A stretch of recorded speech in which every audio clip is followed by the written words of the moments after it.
sending Kim pictures because she gets irritated. Whatever irritates Kim, I like to do. Funny mamas. So Now that was your son. Two funny mamas. Good. Hello, everybody, and welcome to Two Funny Mamas. I am Sherry Shepherd, and we have a special guest. I'm so excited to welcome B Flat, who's one of Kym Whitley and my dearest friends. Hey, girl. Hey. Hey, girl. Hey, girl. Thank you. Thank you for having me on here. I'm so excited. All the way brushed from my teeth. You brush your teeth for this? Look. I brushed my teeth probably a few hours ago, and I flossed. I haven't done it like in the last 20 minutes. So, Well, I knew I was going to be cheesing. I'm so glad you're here. I want to tell everybody that Kym Whitley is, she's working. She's doing a series called 20s with Lena Waithe. She's also doing a show. I don't think I can say much about it, B, but she's doing a show where it's one of those shows where it's like behind the music kind of shows. Oh, that's tight. That's tight. And it's a full she's got to be interviewed all day, and they edit it together, and they talk about how Kym was in a fire and her skin burned all off, but she managed to come back from the dead, even with her skin peeling, and be a successful comedian, and how she got 9 kids somewhere, all of that stuff. Right. She's doing that, and it was so much, and she was trying to do the podcast, but I made her take off because she was just overwhelmed. She had family in because a family member got married. She threw the bachelor party, which I got to tell you about, girl. Well, tell her to take off from Martha's Vineyard. She's coming. Oh, tell her to take off so I can go. Oh, you want her not to be there? Yes. because funny. You got Martha's Vineyard. I'm sorry. No, I'm not. You better tell Kym, because she said she might not be able to do the second week. Okay, so what we're talking about, everybody, is Martha's Vineyard. Every year, everybody goes to Martha's Vineyard. When I say everybody, do I mean all the black people? All the black people with real long money. Not no new money. No, we don't take no new trap money. And Martha's Vineyard. No trap money. No, this is congressmen, the president, the president, Barack Obama, Eric Holder money. So everybody, black kids at private school, bougie, Inkwell money. These are the Jack and Jill kids and parents. Exactly. And so they all go to Martha's Vineyard every year, and within all of the events that are happening, they have stand-up comedy. And B Flat is one of the comedians who's an alumni of Martha's Vineyard comedy. And when I tell you the comedy is like top-notch grade A1, so what has happened is Kym Whitley is supposed to be going, so B is going, tell Kym not to come, because I need... No. Kym told our contact that she might not be able to do the second week, and I have to fill in for her. She's definitely doing the first week. Well, if you tell Kym to just do the first week, because she's so tired, when we call and tell her, and then I'll say, look, just let me and Sherry go and do the second week. Because I was supposed to come like a couple years ago with you, remember? And I didn't make it. But Kym, again, no, I'm just kidding. No, what I'm saying is, Steve already put me on notice, and he said she's gonna let him know by the 25th of July if she's gonna be able to. She might not be able to stay for both. The reason why I want to come is because I have never been to Martha's Vineyard, and I do know that the men who go to Martha's Vineyard, they have money, and they're successful, and they're pretty well to do. All those things meant the same thing 3 different ways that I said it. And this time I would like to go because, my whole thing is I'm open to meeting people. I'm letting everybody know that I'm open to meeting the right person. So I needs to be at Martha's Vineyard. So I would like to know, can I call and say I would like to go and be with B Flat? Because I know they don't have enough rooms in the big old house that they put the comics. Me and you can sleep in the same bed. First of all, Sherry, you can't call and say that because I'm not on it. I got to wait to see if Kim is going to do it or not. And if you call and say that, they're going to be like, oh, she running her damn mouth. And ain't nobody told her to tell nobody about it. So I'm just saying, since Kim is working to death and getting all the money, Steve Harvey in it to death, say, look, Kim, I know you're tired. And if you don't, she may not even know that you see what I'm saying? Steve, well, I'm going to tell her. To me, I'm going to tell her, look, girl, just stay home because you tired, you working on a lot. B Flat is replacing you, and she going to be like, oh, girl, that's cool because you know I love B. That's my girl. And I'm going with that heifer. And then she going to say, if y'all bitches go, then I'm going to have to go too. Both of y'all go. So we have to play that with, we just got to see what she say on the 25th. We're going to have to finesse it. Yeah, but I ain't going if I'm not performing. I don't roll like that. Well, I would like to go. Well, you're married, and you've been married for how long have you been married to your husband? You don't need to meet a man. 12 years. It ain't even about meeting a man. It's about money. I don't spend money unless I'm making money. And I ain't just going to be going to be hanging out. You see what I'm saying? I done seen all of them same people before. It be the same black people. It's like hereditary. The family don't grow. The aunties, all of them be the same black, rich, bougie people, and then they hand it down to I done seen 12 years of it. It ain't no different people. Here's the thing. Barack Obama, Michelle Obama, I don't know if the girls are going to come because they're in college. They show up a lot. It's my mission to get to Barack Obama and say, hey, Barack, because, me and Barack, we where's my fingers? Me and Barack are like this. So I want to be able to go up to Barack and go, hey, Barack, hey, sis Michelle, knowing who I am, because they know me. Like, if you know somebody within your sphere who you think would fit my personality, why don't you hook a sister up? And with that kind of stuff, you have to spend money for the big picture. Understand what I'm saying? So I don't have to make anybody laugh. I don't know if you should be going up to people saying it all like that and just throwing it out there. You don't think that's a little, like, desperate? No. To say that to Barack Obama? Then how's he supposed to know, B, that I'm single if I don't say it to him? Because maybe he ain't supposed to know. And then if he be like, Sherry Shepherd came up to me and then they gonna be like, oh, that's the one that was on TV, had all that drama with them other crazy First of all, it's not gonna go down like that. Exactly. Barack Obama. Girl, first of all the connections you got, you ain't gotta wait till the Martha's Vineyard to call up Barack Obama. You know Whoopi. You could call Whoopi and be like, Whoopi, call your girl that know your girl that do the Michelle hair and get him on the phone. You can do that in a couple days. When you go to Martha's Vineyard, you ain't even got to wait on Barack. Believe me, it's a nice caliber. And the thing is, a lot of people come coupled up, but a lot of people don't, Sherry. A lot of people come to just be flat. Mingle. And I think that you would meet somebody, you don't even have to have Barack hook you up. He know you, he see you, he would have did it already. Okay, it's not like me and Barack running to each other at the liquor store buying Newports. Like, he is the president. He is the president. Okay. They make phone calls. How you think people be hooking up? How you think so-and-so was like, oh, let me call and hook Grant Hill up with your girl? They be looking at him like, oh, yeah, they cool. I think they're hook. They do that all the time.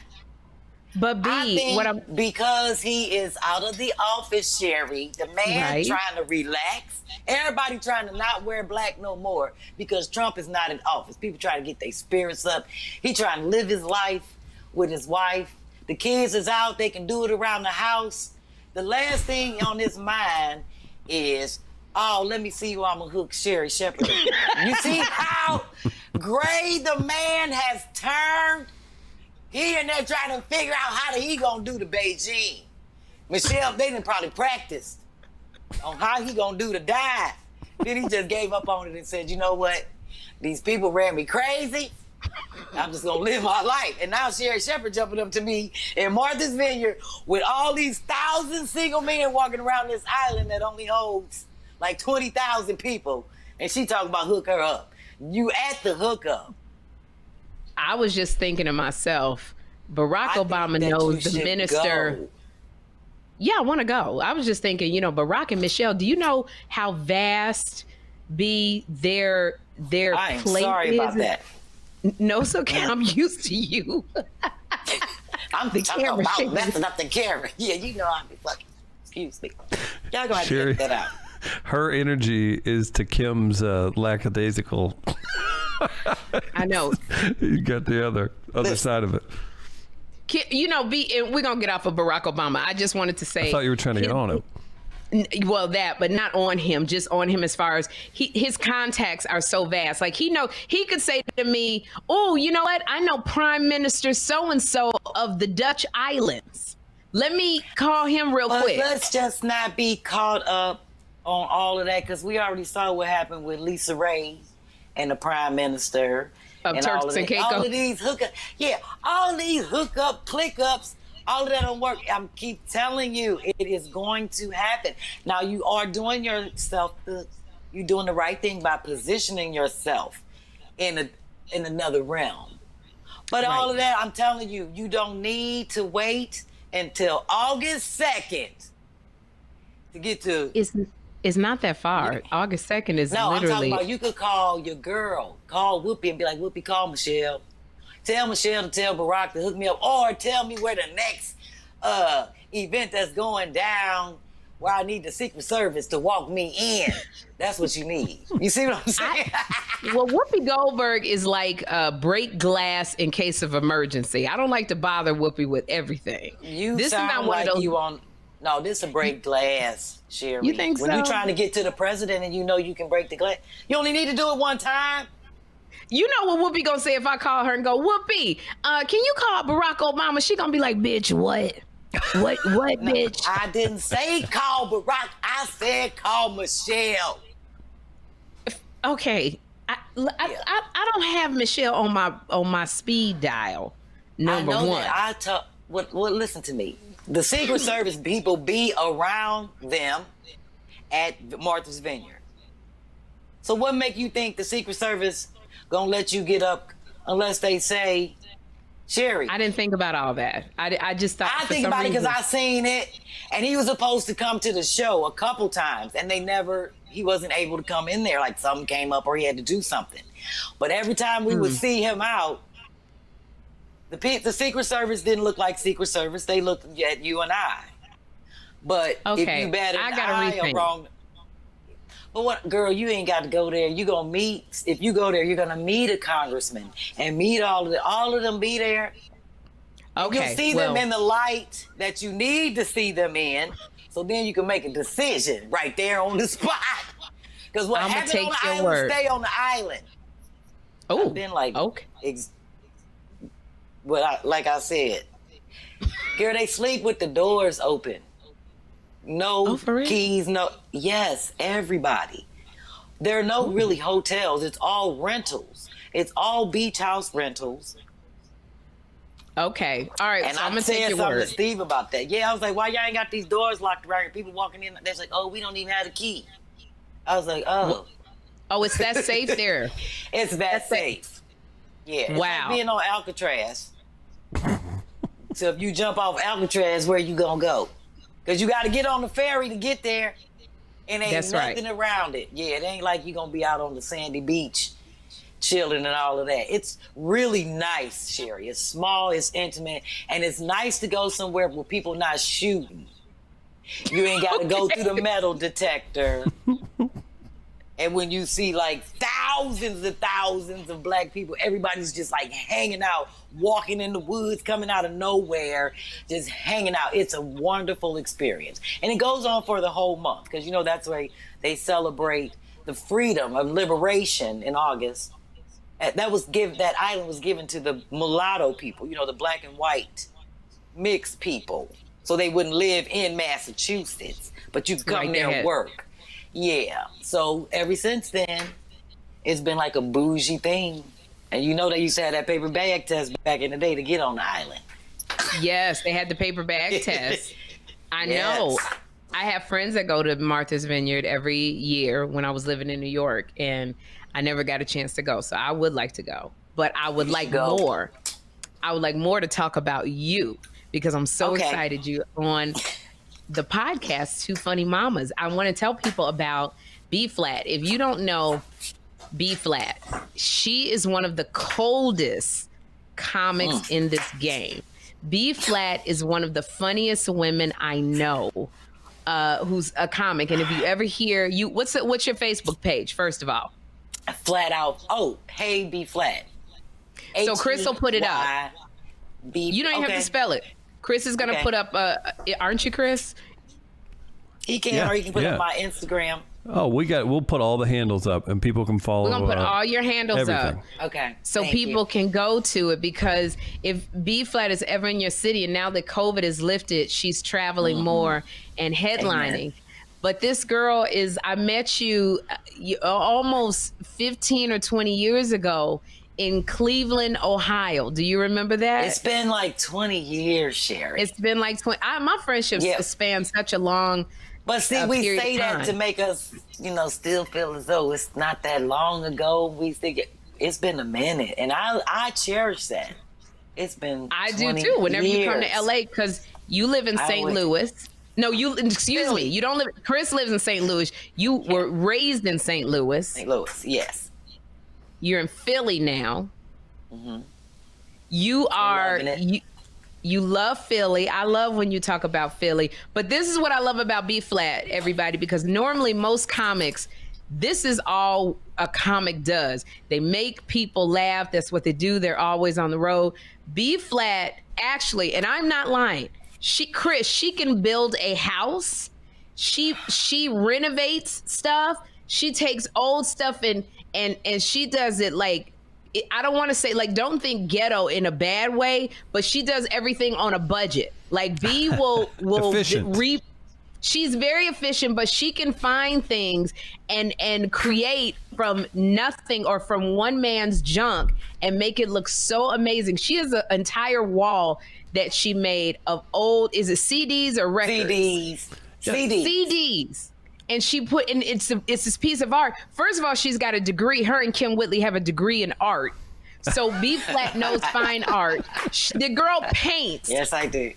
Amazing art. She plays the violin. What? No, the trumpet. The violin. The trumpet. Yeah, the trumpet. Same thing. It's the same thing, because you're cultured. You're really cultured. And she gets high all the time. All the time, all day long. Girl, I've proud been of you. Since 82. Since North Middle School on the football field. 1982.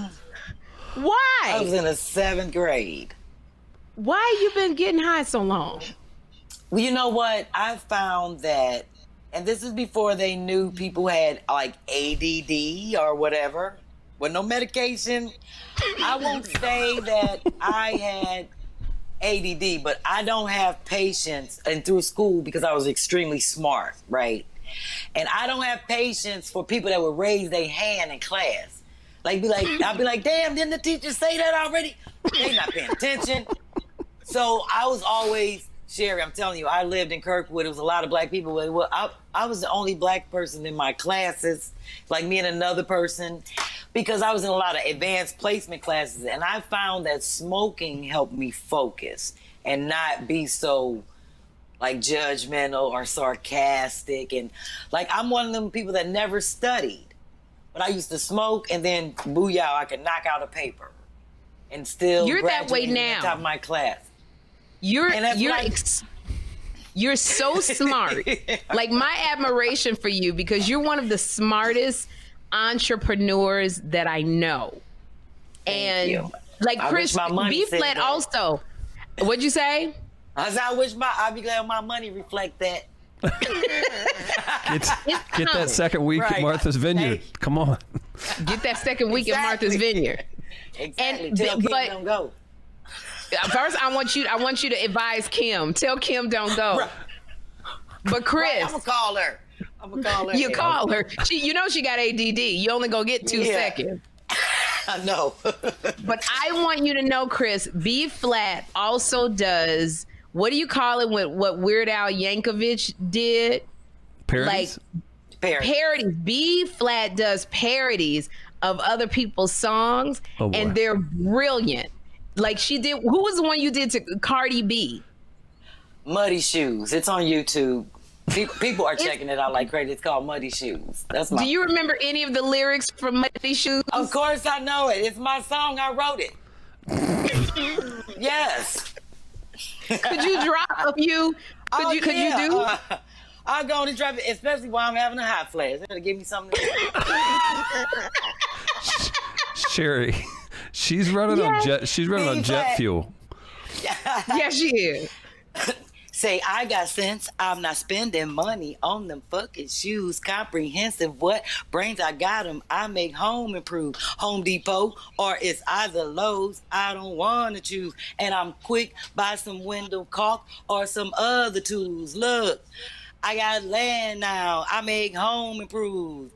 Say, I got land, what? These are Muddy Shoes. If you see me planting weeds, planting flowers in different hues, hanging drywall, fixing P-traps, what? These are Muddy Shoes. Follow me if you want to see where I'm at. I'll be probably in my basement, bitch, trying to fix a leak. DIY, hire nobody, because I can do it for free. I be in and out IKEA so much, I know they got stock in me constantly. Listen, shit around the house, this gotta be. Mop the floor and clean the kitchen. Now I'm out here sweeping the street.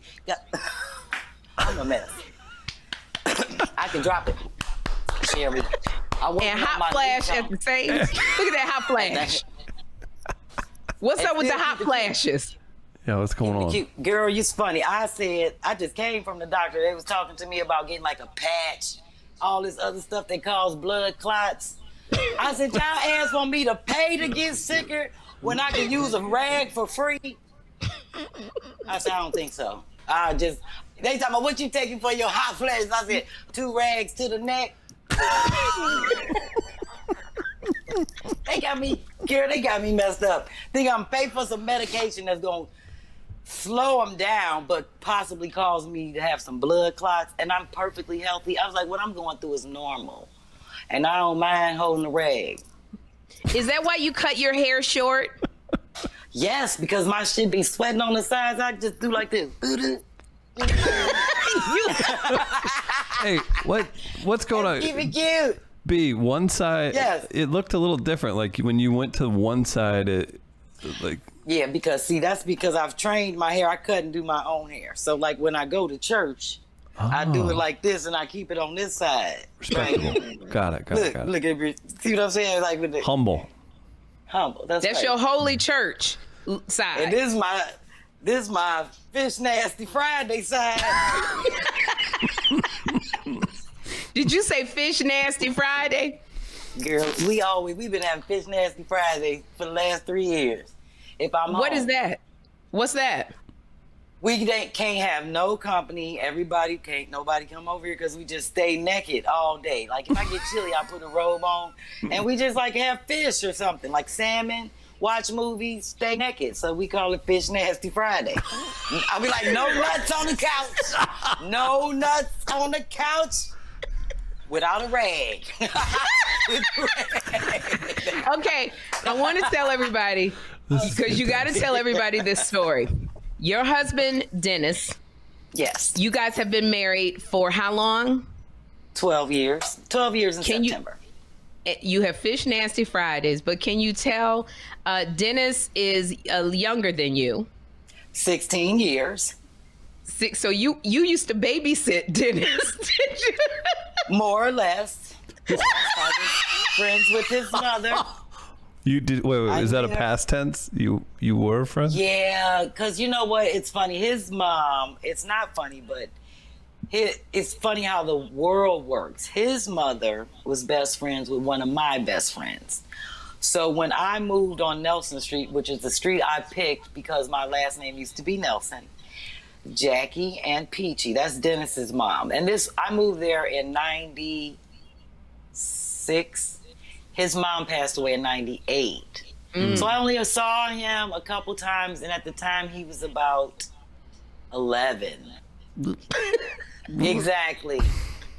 And then when his same age as my friend's Jackie's son, so when his mom passed away, his dad didn't bring him around ever again until I never saw him again until he was grown. And when did you see him? What happened? My show. Because he came to 2 of my shows. I didn't know he was hard walking me. He won't say stalking. I say hard walking. So he was hard walking. And then he didn't let me know he was at the first show. So the second show, when I came off stage, I walked past him. And then I went in the bathroom. And you know how you be holding your drawers when you be gripping them in the middle. I was seeing. I was like, wait a minute. I think that's Peachy's son. I was like, he a grown-ass man, because I saw like a beard and everything. I was like, that is Peachy's son. So then I came out of the bathroom, I was like, Dennis? And he was like, yeah. I was like, what are you doing here? Are you even old enough to be in my show? And he was like, yeah, I'm 24. I was like, I'll be right back. Oh, girl, I found us somewhere to sit. And that was all she wrote. And we've been together ever since. Ain't that crazy? Wow. And so has it been, I've always been interested in this. We talk about this because I don't know if I could date somebody younger than me. I don't know if we would have anything in common. So how do you guys, how do you find the commonality? Well, you know what? I think we don't have a lot in common in terms of... except for liking Fish Nasty Friday. Yeah, you know what it is, Sherry? We're just alike in terms of, like, we both have OCD, but it's in a different form. Like, we get on each other's nerves with our form of OCD. So we're a lot alike in ways, but our ways are different. Like, Dennis listens to old school music. You know I don't listen to that stuff. Like, the other day, I was doing this... I'm 52, and I was doing my Eminem. You know, I was listening to Monster, Godzilla. That's one of my favorite rap. And Dennis was like, I never heard that rap that you was rapping. I had to look that up because he was listening to the Bobby, Bobby Blueberry, Bobby Womack. Bobby Womack, Frankie Beverly. Like, I don't listen to that. So that's like, he'll listen to rap, but it's like all conscious stuff, like Common, you know, Kanye and all that bullshit I don't listen to. I be listening to trap music, Migos, Jack Harlow, Eminem, you know, that's me, Lil Dicky. He'd be like, what is that you listen to? I'd be like, oh, Bug, you ain't heard that new? I said, you ain't heard that new hot song about, and I love like Post Malone. And he'd be like, who? So it's crazy that he's 36, I'm 52, and he'd be like, who is that you listening to? And then like he'll tell me about, we're just opposite, like he hates my iTunes because it'll go from Stevie Nicks, Spandau Ballet, then it'll be Master P. Yeah, it'd be like Master P, like we'd be in the shower. And it'll be like, then the next song is something by like Anderson .Paak. And then the next song will be, you know, Cat Stevens. Oh. And he'd be like, how do you even know these songs? I'd be listening to America. It just is crazy. It's all over the place. So I never put my music like in a collection. I just let it play. I love it. First of all, I love that you guys still take showers together after 12 years. Every day that I take a shower. He take more than me because he's a personal trainer. He needs to wash. I don't go nowhere. I only wash if I'm going somewhere. You and Kim Whitley are such the you know me and people. Kim, we just like, I'd be like, why are you brushing your teeth and we ain't going nowhere? Wasting toothpaste and shit. Oh, Ain't nobody, I don't do that. I'll just be like, let me get some mouthwash. I ain't gonna be using up no toothpaste. Y'all laughing, I'm telling the truth. And my husband hates that. And then like today, he'd be like, did you take a shower today? And I'd be like, what day is it? And then I had to think I swear, I feel like I'm with Kim Whitley, except you high, so you much more calm. Oh Lord, I'm always. Have you ever talk? Keep going. No, I'm just saying, like, he don't like, I tell him I don't always flush the toilet because I'm conserving water. Oh, come on. Nobody uses, We gotta. Sherry, This is my whole basement. You know, this is my ladies' lair. And I don't have to flush my toilet down here because don't nobody be down here but me. If I pee, I can pee all day. And then he's like, you nasty. It's hot. And this smell like piss. Close the door. Why are you even down? We got 3 bathrooms. I'd be like, why you down here in my bathroom? Chris, does it feel like we are conversing with Kim Whitley? I always love the part where Kim tries to justify it by saying like, oh, yeah, it'll dry your skin out. No, that's not why you're doing it, Kim. Kim don't be washing every day. That's what we're saying. No, we're worried about it. I know that. I'm with Kim. Have you ever told Kim? You ever told Kim that she should get high to calm down? Because she's so all over the place. And you are very calm. And I'm surprised that she doesn't in California where it's legal and who cares anymore? I don't know why she doesn't. I'm not taking no medication for nothing. I just smoke my weed. But see, I'm one of them get up, smoke weed in the morning, act silly, then come down here and work at my desk. You know I compartmentalize because I have OCD. I do everything on the hour. Then I'll take a smoke break. Then I'll be like, oh, let me do something creative. I'll start writing in my journals while I'm smoking. But like when I'm working on numbers and budgets and stuff, I don't be smoking. Because then my vision be, and I'll be like, oh, I thought I had more money than that.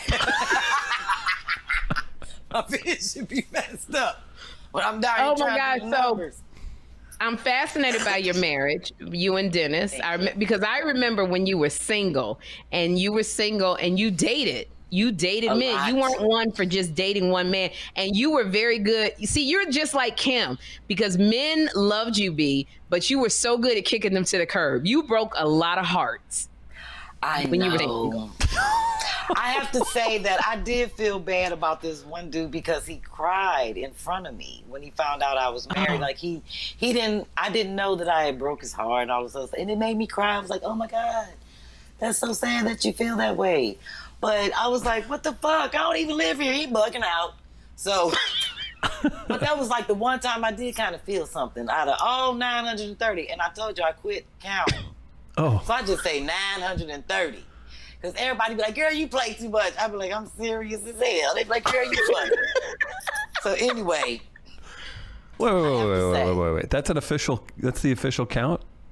You know what? When I stopped at maybe like 110, I said, I can't even remember no more. It might be more. I don't even try to remember no more. Fuck it.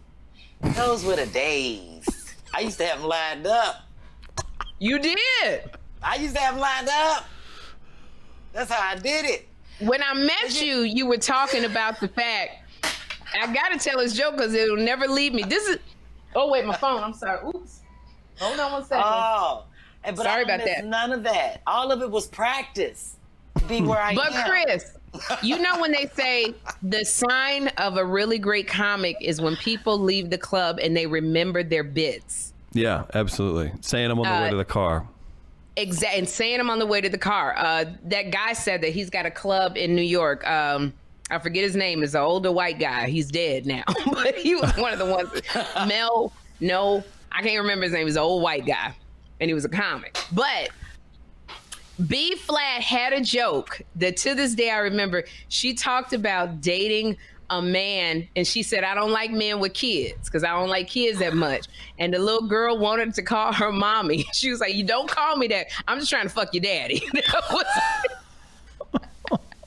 And to this day, I laugh every single time. What? It's the truth. But see, that's why I never really dated dudes that have little kids. I don't have the patience for that. Because first of all, I am drama free. I ain't never had, now you know I only had 3 good fights. I whoop ass because I have to, not because I want to. And when you deal with baby mamas, you don't want to fight, but you might have, you see what I'm saying? It's just too much drama with that. Who is that around my baby? And I never wanted to be bothered with all that. I don't want to meet your kids because I don't go with you like that.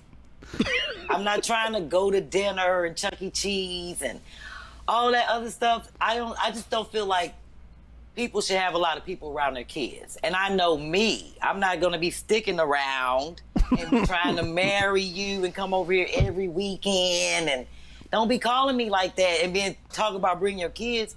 You're turning me off because that's time you should be spending with your kids. Sherry, that's the time you should be spending with your kids, not trying to find another baby mama or replacement for somebody to watch your kids. So that you can be like, oh, I'm about to go hang with my boys. Can I drop my kid? They like you. No, they don't. I ain't watching kids. Watch them do what? Are they talented? Shit, I'll watch them tap dance, cut grass, pull some weeds. But I don't. So your kids had to be old as me, or teenage. They don't care about who their parents are dating. It's none of that. Oh, mommy, daddy took us over to Miss So and So house, and then she calling, who is this young man? I never had that because I cut all that short. Now, I would tell dudes up front, if you got kids and they 5 and under, I don't want to meet them at all. Damn, B flat. I respect that. No, Sherry, you know what it is. I know what I can tolerate. And I'm not having no drama. I never had that kind of drama. So you either say yes or no. And dudes be like, oh, you don't like it? I ain't got none. For a reason. So why you asking me the obvious? You answering the question you already know the answer to. I don't want to meet your little kids. I'm not babysitting. Don't bring Pampers and bottles and shit over here, all that. I don't know about that stuff. So, I don't even hold little babies right. Oh, no. I'm telling you, I'm nervous. That kind of stuff make me nervous. I just be like, B flat. This is why I love, whenever I'm with B, Chris, I just don't say nothing. Because if you just sit still, same with Kim Whitley, and you let B go, you'll be, my stomach is hurting, my head is hurting, my wig done shifted multiple times. Would you, would you stop David Copperfield in the middle of his act? No, you let the magic unfold. You let the magic unfold with B flat. That's why I said, if anybody, we're going to put her information up so you'll know when she's coming to your town. And when I say to you, run and get a ticket to see B flat, you will not, I promise you, you will not be disappointed. And when she pulls out that trumpet and starts playing jazz in the middle of her... Well, now my new intro song is, what's that song, Never Be Royals? Oh, Royals, yeah, I'll Never Be Royal. I play that on my trumpet as my intro song. Do you bring it on stage? Yes, sir. You march on stage. You play yourself in. I come in, I walk in, fly, like me, playing my trumpet. What did you talk about? I ain't in no damn marching band. This is B flat. I used to be, so that's what I'm working on because my show on July 31st, I'm walking in. And that's where are you at July 31st? In Maryland, at the Comfort Inn it's like one of them ballroom, in a hotel room or something. They do like damn ballroom. Yeah, I know what you're talking about. Why can't we're gonna put it all up? We're gonna put it all up. Flyer, and I can give you the information. I just know where I gotta be, what time, and where my money at. I don't be knowing all those other details about how much it costs and all of that.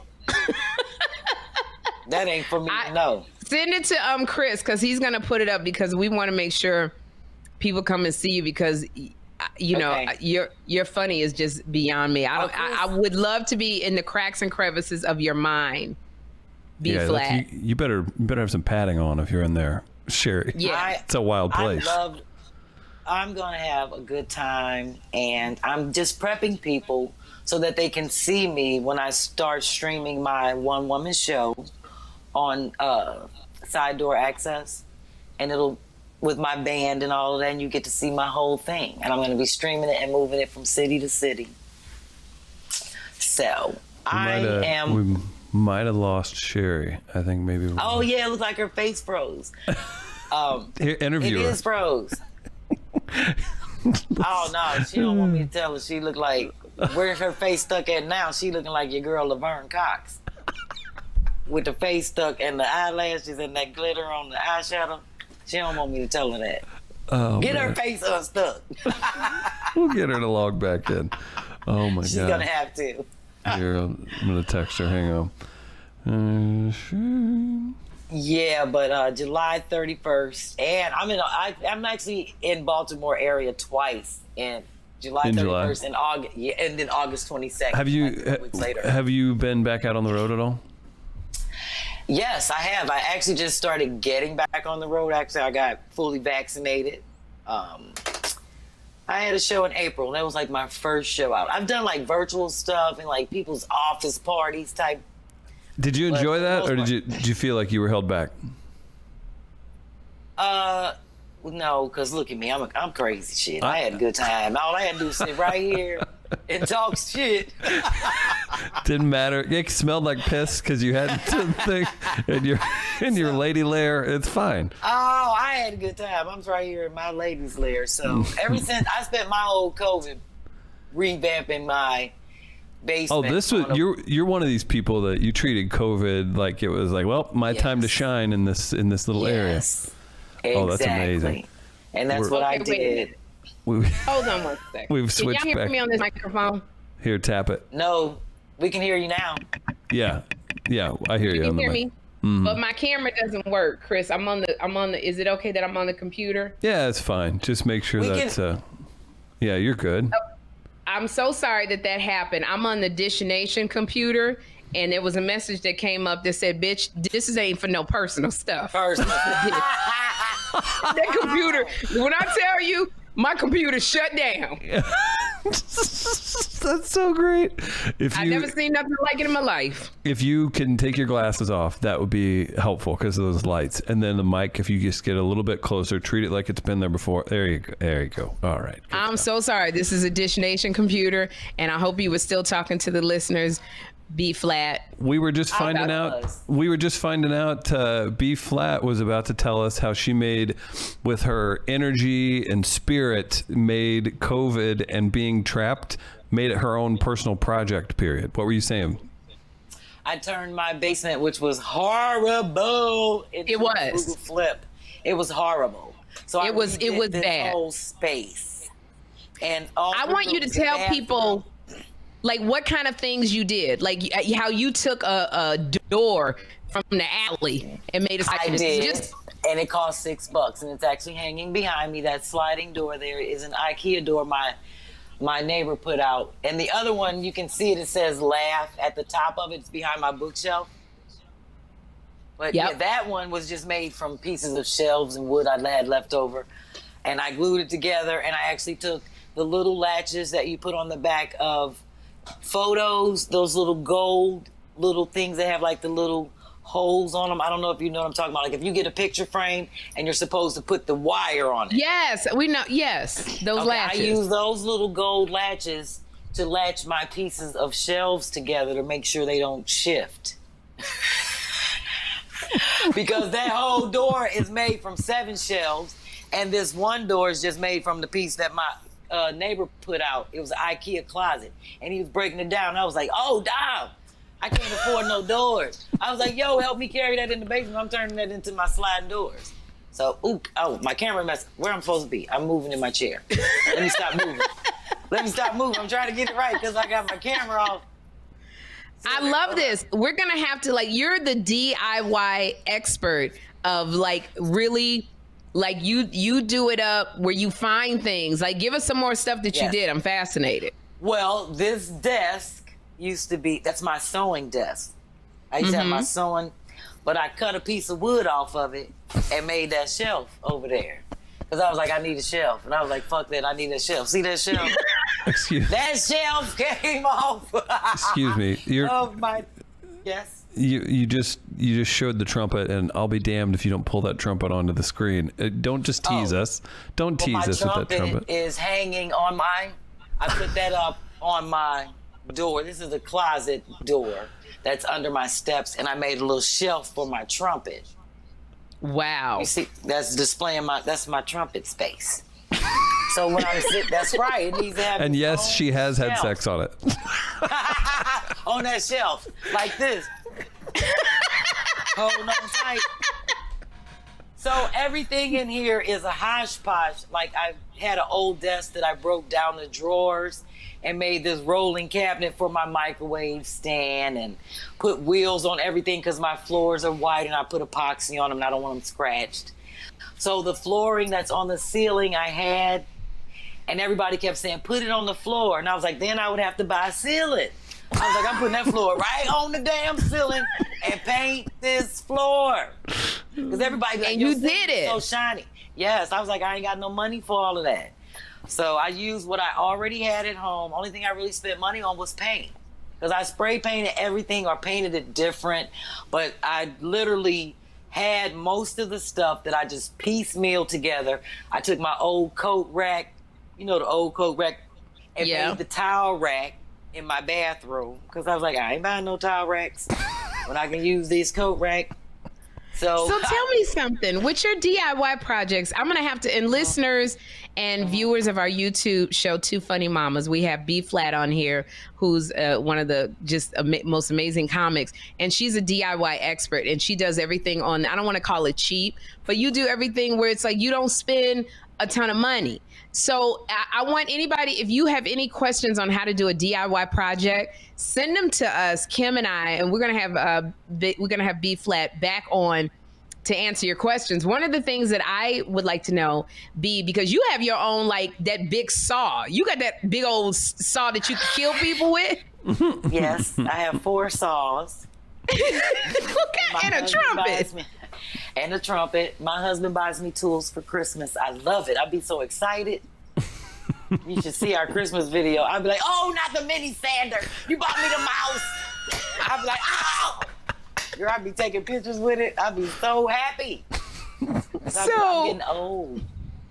Yeah, I just love you. Stuff. You have the most eclectic taste. I haven't even asked you about your male testosterone. But if, like, what would you say to a person? Like, I always wanted to try like DIY projects at home, but I get so overwhelmed. Like, what could I do to just start? Well, I guess it depends on what you consider DIY and what you consider a start. Like, some people want to just take like a picture frame and add things to it, like, you know, spruce things up, spray paint it. Some people want all the picture frames in their house to match. So I suggest laying them out in the garage, maybe spray paint them all one. It depends on what it is that you're trying to tackle. Because certain things require like taping off if you want your lines and your edges straight, where other things you can just sit at your desk and do as a craft project. So it just depends. Like, some people take candles and just decorate them if they just want to spruce up like an extra bathroom, and go to the dollar store and just get, you know, like cheap candles, and then buy nice things to like spruce them up for like a decorative candle in a bathroom windowsill or something like that. So it just depends on what type of project you're trying to tackle. If you're trying to tackle stuff where you need to use tools and you don't have any, then that's not DIY. See what I'm saying? What is that? So it's nothing, because you can't do it if you don't have to. Let me get back in the screen. If you don't have the tools, you can't be like, oh, I'm going to build me a, you know, it just depends on what it is. I've shown people how to make really nice bar stools out of milk crates. How? By stacking them and locking them together with the tie so they don't move. And then you put the grips on the bottom. It's like a tape that you buy, and then you put the cushion on the top, and you can tie it straight down. I put the grommets on the end of some yeah, because some people don't have bar height and they can't afford them. I'm like, oh, you could take some really cute milk crates, get 3 of them, that's bar height, 32 inches, and all you have to do is put a pillow on the top. You can spray paint them all one color or different colors, and then you link them together, and then they won't move. Kind of like if you're arrested and you got the little, what are them bands called when they arrest? Oh, the twisty ties. Yeah, you do the zip tie, you pull it all, and then you clip it so you can't see it, you know, and then you spray paint the whole thing. And put the grips on the bottom so they don't slide on your floor, and you can plop right up on some crates. And that literally costs like $10. We need a B Flat at home DIY series under the Two Funny Yes. Mamas banner. That's what we need. We need a I literally how-to. want to take a camera crew to Philly to interview B Flat about her DIY projects. When I tell you, I next time we have to have her just do a video tour of her basement. It looked crazy. You couldn't even go down there. It was just like, I have the. and I'm one of those I got the people. before and after. You do got the before and after of all your pictures. We're gonna have to show them Yeah. because I was like, I don't know what you're gonna do with that basement, B Flat, and you transformed it into truly a she cave. Like it is your personal retreat, and it's so beautiful and chic. And you did it all with like stuff people threw out, and your mind, that OCD and ADD, just it works so well in tandem. And that's why I can't work with people. And that's why I told my husband, we fell out. I said, I don't want you to help me because you can't help me because I don't know what I'm doing. I'm making it up as I go along. And he would just be standing around looking at me like, what you want me to do? I'd be like, nothing. You could videotape it. So that's all he did. He videotaped everything. And I was like, I couldn't explain to him what I'm doing with the saw or the drill, or when I'm anchoring things to the wall, and if it didn't work and I have to do it again and I got to repatch it. And he's like, I don't know what I was like, I got this. I'll call you for the heavy stuff. So he helped me put the bar up for the thing, but the doors, I laid them out. I numbered them in my garage so I wouldn't get the pieces mixed up. I brought them in here, laid them out on the floor, put them together. I got all the videos, and some of them are on my Instagram and on the Frugal Flip page. Okay, so we're gonna. I'm doing this. I need you to send all this information.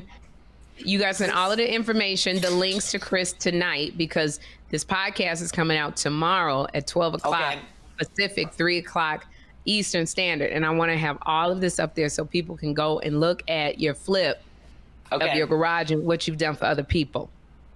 Now I want to ask you, I'm fascinated again by your marriage because you love Dennis. Dennis just loves you so much. But you have you're just like Kim Whitley, like I say all the time. You have a male energy that's very strong. Do you agree? I do. I agree. I don't know where it comes from, but I guess it's just me. We're all made up of men and women. So I think my male energy is stronger. I think I see your feminine energy all the time. You are very, very feminine. But when you need to get things done, because you book a lot of comics, you're all about your business. That's why I like you. You truly are a boss because you're so about your business, B, and you don't play around. B was complaining one time, Chris, she books comics all over the world. That's another side business that she has. And she complains that a lot of the comics don't have passports because they done been to prison. They don't have ID to travel. That burns her up. It burns me up. It does. I'll be having them on my list. Oh my gosh. That's... So, because it's not professional. How you trying to be worldly and be around? You can't even go nowhere. Do you enjoy being on both sides of that, B? I do. Because, like Sherry said, I'm a boss. And I like to run things. And I also like to know how they're run. I don't like to run people. So I always say to myself, I'm a boss, but I'm not bossy. No, I totally believe in people having autonomy, creativity, free thought, do that. Even when I have people that work for me, they know I'm just really cool. I'm not like a diva, like I need all of this. But when I want things done right, like if it's a task that has to be right, like some paperwork involved, I ain't about bullshitting on that. Now, like, see, B, I'll be you know what? Give it to me. I knew I should have did it my damn self. That's what I would say. That's how I am a boss, but I am the total antithesis of you. Because as you were talking, I was thinking Chris is going, okay, Sherry's bossy as hell. She never gives me no autonomy. She don't let me do nothing. You know what? I like to learn from other people, and then I'm always thinking about my voice. I just like to this is the male side of me.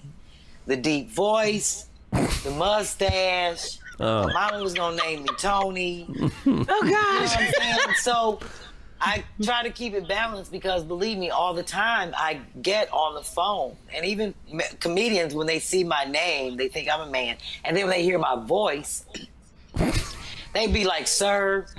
I'd be like, damn it, I am not a sir. They'd be like, sorry, sir. Then I'm like, what do I say? So it's one of those things where it's like, oh, I have to be ultra extra feminine because my voice is so deep and raspy. It's nothing I can do about it. No matter where I go, people know my voice. And I've had people come up to me at the gas station. They be like, you that comedian, I know your voice. And then I'd be like, who I sound like, Eddie Griffin or Eddie Murphy? So B, when you're booking comics, since you are so particular, name names if you feel like it, but you don't have to.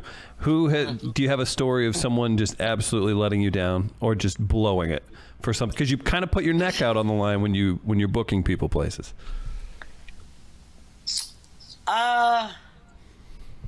You don't have to name anybody. You know what it is? I'm not necessarily going to name anybody because I don't necessarily believe in second chances when it comes to you doing your business and this is all you do.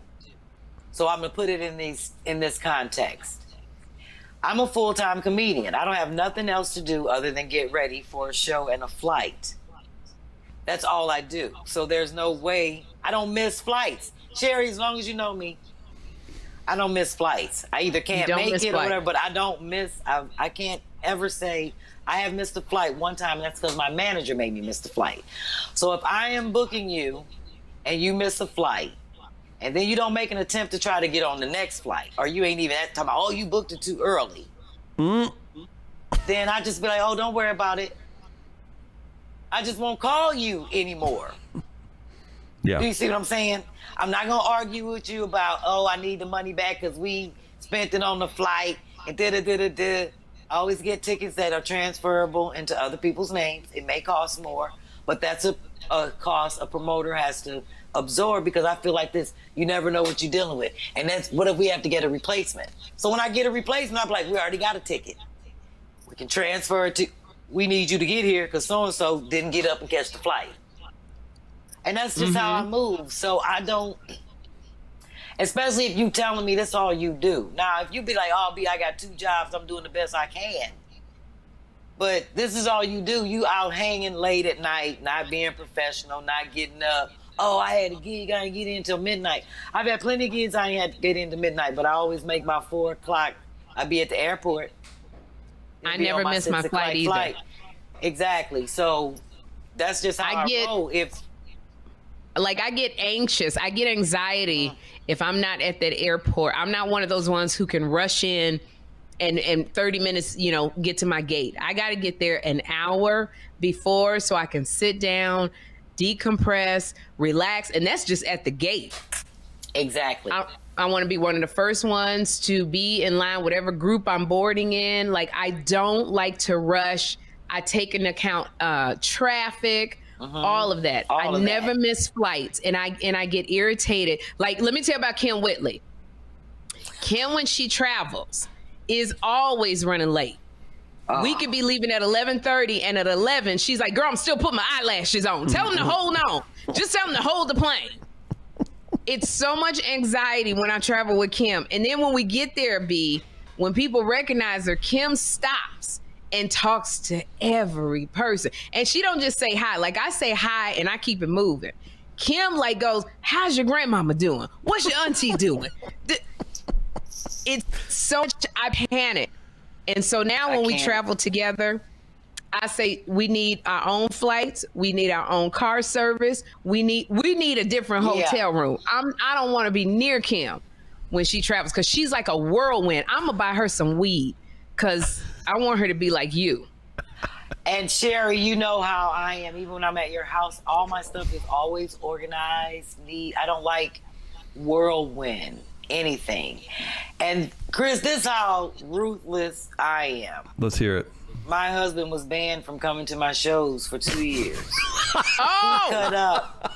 Sherry, you know that because he cut up in Indianapolis. And when we got back to the hotel, I said to the people, I need to get another room for him. Wait, why? And because something happened at the show that he didn't like, but it's not for him because it's my show. So you're stepping into my world. It ain't for you to step in and say nothing. Ooh. And Dennis, so I said, you can't come to no more of my shows. And Dennis will tell you, when we were in Mexico, or was it Cancun? One of them, they up there talking about, where your husband at? Because he talking about, wait a minute. I said, they not waiting for you. I'm the one that got to be in the lobby. So when I came down and he wasn't in the lobby, they was like, where? I said, we not waiting on Dennis. We got to go. Because I'm getting paid to do my show. And you left your husband? Yes, ma'am. Yes, ma'am. Because I'm here to work. We're not waiting on you. I'm not gonna be that motherfucker. They be like, every time B Flash show, her husband be making. No, baby, you didn't even got to come to the show. But we worked all that out early in my career. You know how I roll because this is my business. And you stepped into. He personal trains strippers to old people. I ain't seen none of them. Don't care what they look like. I see the money. I don't interfere with his business. You're not gonna be coming and trying to argue with a promoter or say you don't like something and this ain't your show. You're giving me the creeps just talking because you nailed it, and good on him for being intellectually like that. He could grow from that moment. Yes. Because Sherry, can you imagine? You can probably think of the comic now. If they do have that significant other or annoying person, like that's not their duty. You're not there for that. Exactly. And all they do is just put a bad vibe in the room and you guys are there to laugh. Exactly. And they take it personal. And you can't take your personal life and business, all that shit to the stage. You're there to work. You're not supposed to bring all that to the 9 to 5. So that's if you can't come, thank you. If you can't come, sit in the audience. Girl, my husband be at so many shows, he'd be in the back. I don't even be knowing where he at. I just know he's there. Because that's a trip. I have broken up with men. I've broken up with men who, that's why I never liked dating anybody that saw me do stand-up. Because men, I don't know how the women get, but the men get very territorial. And then they feel like they're the big kahuna and they want to come in the clubs that you're working in and they want to start friggin' flexing their chest and telling people what they like and what they don't like and what they're, now all of a sudden my girl don't like this. Now you speaking for me. And I cannot stand that, but men tend to do that, which is why I never bring my man. I don't like my man. Bring him. Just like they be saying you gotta check. Ain't no such thing as checking them. But I'm letting you know you stepped into my world. I've been working before I met you. I've been working almost before you was born. So you can't be coming up in here trying to tell people or like, wait on me, wait on. You're going to make me late for my show. So therefore, and the funny thing is when we flew back, I didn't sit next to him. I changed my seat. Oh, wow. You punished him. You punished him. Angry. And the fact that you embarrassed me at my job. I'm not having that. You got loud over something that ain't got nothing to do with you. Ooh. So I said, okay, I got something for that. I'm dipping that in the bud right now. Well, you can't. Okay, but then never. Okay, but then what?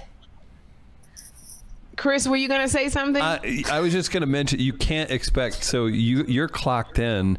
And just because people are laughing and having fun, people don't view that as sitting in a boardroom. But that's your boardroom, and that's where you're at. Thank you. And you're there to put on a show, and this podcast is a version of, you're not playing characters, but you're going to laugh about certain things. You're going to tell certain things you wouldn't tell in a normal conversation. And it's, it's to have fun and go with it.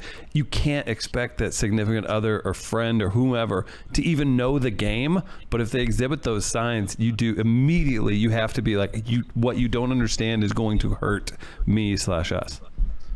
Yeah, see, when you don't nip stuff early, I feel like it will come out in the long run. And then you have resentment and all this other stuff that you ain't even got to go through all that. When you lay it out how you are as a person, the people don't either deal with it or not. That's it's a little hard because we do stand up, and you more so than I. But I think when people see stand up, they don't look at it as work. It's because it's so much fun and it's about the laughter. But it is a business. Like, those people and comics who are successful, they know it's a business and there's a way that you treat it. But I think some people have a hard time because it just looks like so much fun and they think you're having fun. And when they get around you, Beverly, you don't play. Mm-hmm. Oh, they know don't play. Everybody say I'm funny. They say, girl, you funny, but you not fun. I know. You ain't telling me nothing I don't know about myself. Oh. I don't play about trying to get my chips. That's a half accurate description. You ain't fun. You funny, but you ain't fun. Because you are a lot of fun. You know when to be fun, and we laugh all the time. But my sister, like, people in my family say that a lot because they're like, you're always so serious. I was like, y'all act like I was the class clown. I'm smarter than all y'all. I never was, he, ha, ha, ha. I was smart and intelligent. I was never, like, silly. That was my brother. I was always about my business and in organizations and, doing all kinds of stuff. I was the class president, the Black Student Alliance president, the debate club president, on the board of the committee of all that stuff that you do in high school. I did that. So I knew how to have fun, but I was always a serious student that smoked. Everybody knew that. Everybody knew that. I could never get in trouble because they'd be like, she's so smart. She never misses school. She do this. We know she be smoking weed in the girls' bathroom, but what would we do? But B, this is what's interesting to me because it's like you and Kim are so much alike because Kim, her entire family is architects and engineers. Her dad, Kim is from Cleveland. Her father and his identical twin brother built a lot of the big things in Cleveland, built the baseball stadium. Her brothers are both architects. Her aunt is an architect. And Kim is a comic. You graduated with like 2 degrees in art. You know fine art. You are a painter. I've seen your art. Why are you a stand-up comic? You have the degree where you could go to museums and be the director, the person who buys all the art. Curator. A curator. Yes. Did you see how satisfied with herself she was? Did you get the C's wrong? Like curator comic? What? Are you dyslexic? When I moved here, I wanted to be a curator of a museum. And that's why I moved here. I used to teach ceramics at Moore College of Art, which is the sister school to where I graduated, Fontbonne College in St. Louis. But it's funny, when I worked at that law firm, everybody saw stuff. Working with those lawyers at Meseroff, because I worked at the firm where they filmed the movie Philadelphia. And working at Meseroff, Gelman, Jaffe, Kramer, and Jameson, it was funny, and they used to frustrate me. I used to talk about them so bad, and everybody in the office used to be like, girl, you funny. I was like, this shit ain't funny. They don't know what the hell they do. Oh my God, they used to drive me crazy. So when I used to do the Unilaw meetings, which was like a 10 law firms around the U.S. we used to meet in the Poconos every 4 months to do these retreats to bridge gaps between the partners and the associates. And I used to host them. It would be a roast. So the partners would roast it, and they would be like, girl, you should be.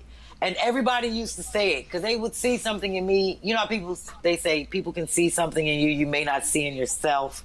So they were like, girl, you should be a comedian because you're so funny. You be killing us talking about the partners at the law firm and just everybody in there. I used to talk about their ass, how they used to get on my nerve.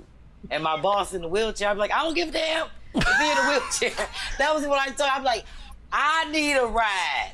He don't give me no ride. Talk about go get him some lunch. He been getting lunch. I was like, I ain't going to get him shit. They used to be. I was horrible.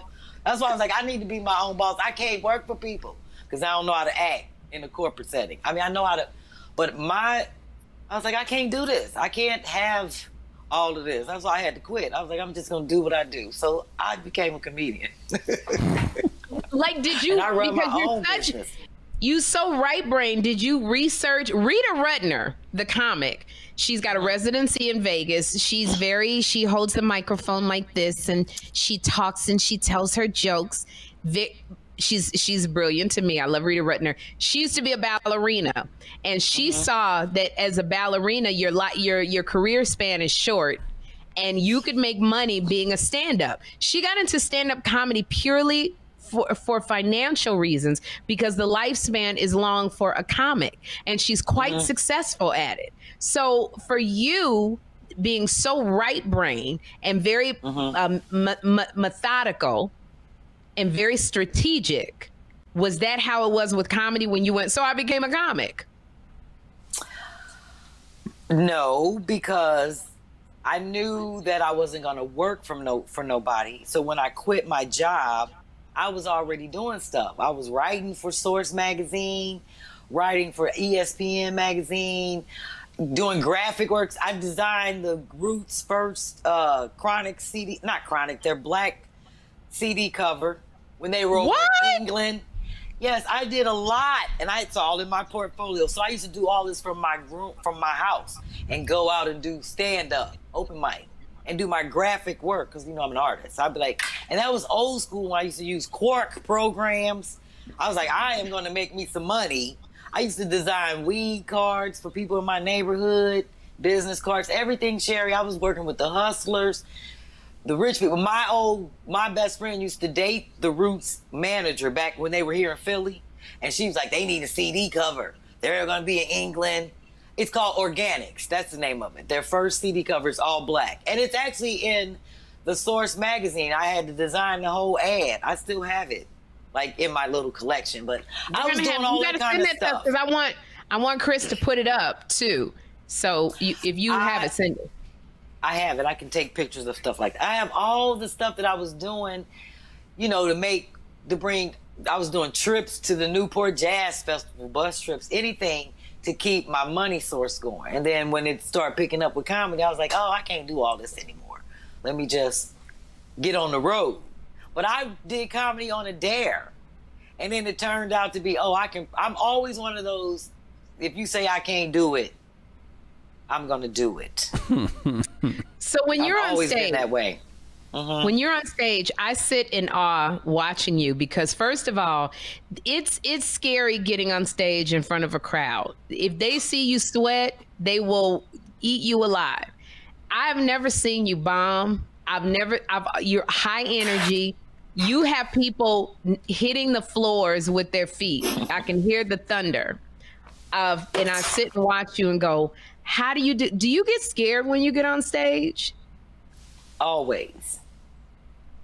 How do you conquer because, that?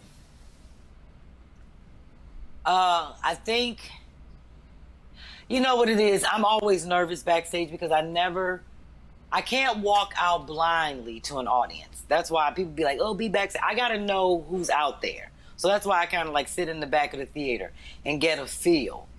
If I can know who's there, that calms me down. Because Sherry, you know my material. You know I don't have a set. I never know what I'm going to do until I don't have a set. I never know what I'm going to do on the stage until I see the people. Because all material don't apply to everybody. So I'm always able to switch up. So if I can peep out and be like, that calms my nerve, as long as I know who's out there. Are you calling this crowd work, or are you saying you pull from an infinite source of your jokes? I pull from an infinite source of my jokes, which is like 4 you don't hours do crowd work. of material. That's I don't wild. do crowd work. She doesn't do crowd work. No. The club when I met B Flat back 20 years ago in Cleveland, and Kim Whitley is involved in this. Kim was supposed to be performing. This was the ghettoest night at this one club. It was ghetto beyond ghetto. It was ghetto. And Kim was filming Curb Your Enthusiasm. So she called me. I was doing the vagina 20 monologue. Years ago? Yeah, Yes. didn't I tell you? I was 20 years ago, Sherry. That was about 20 years. Her Curb Your Enthusiasm. And so I was doing the vagina monologues like 10 minutes away at a theater. And she said, Sherry, I'm supposed to do this club. Can you do it for me? I was like, yeah, okay. And I'm talking like this. Yeah, sure, I'll do it. And I walked in that club and it was like in a boxing ring or something, B, that we were in. It had the railing in the front of it, like your outside railing that you would have on the porch surrounded the stage. And it was in the round.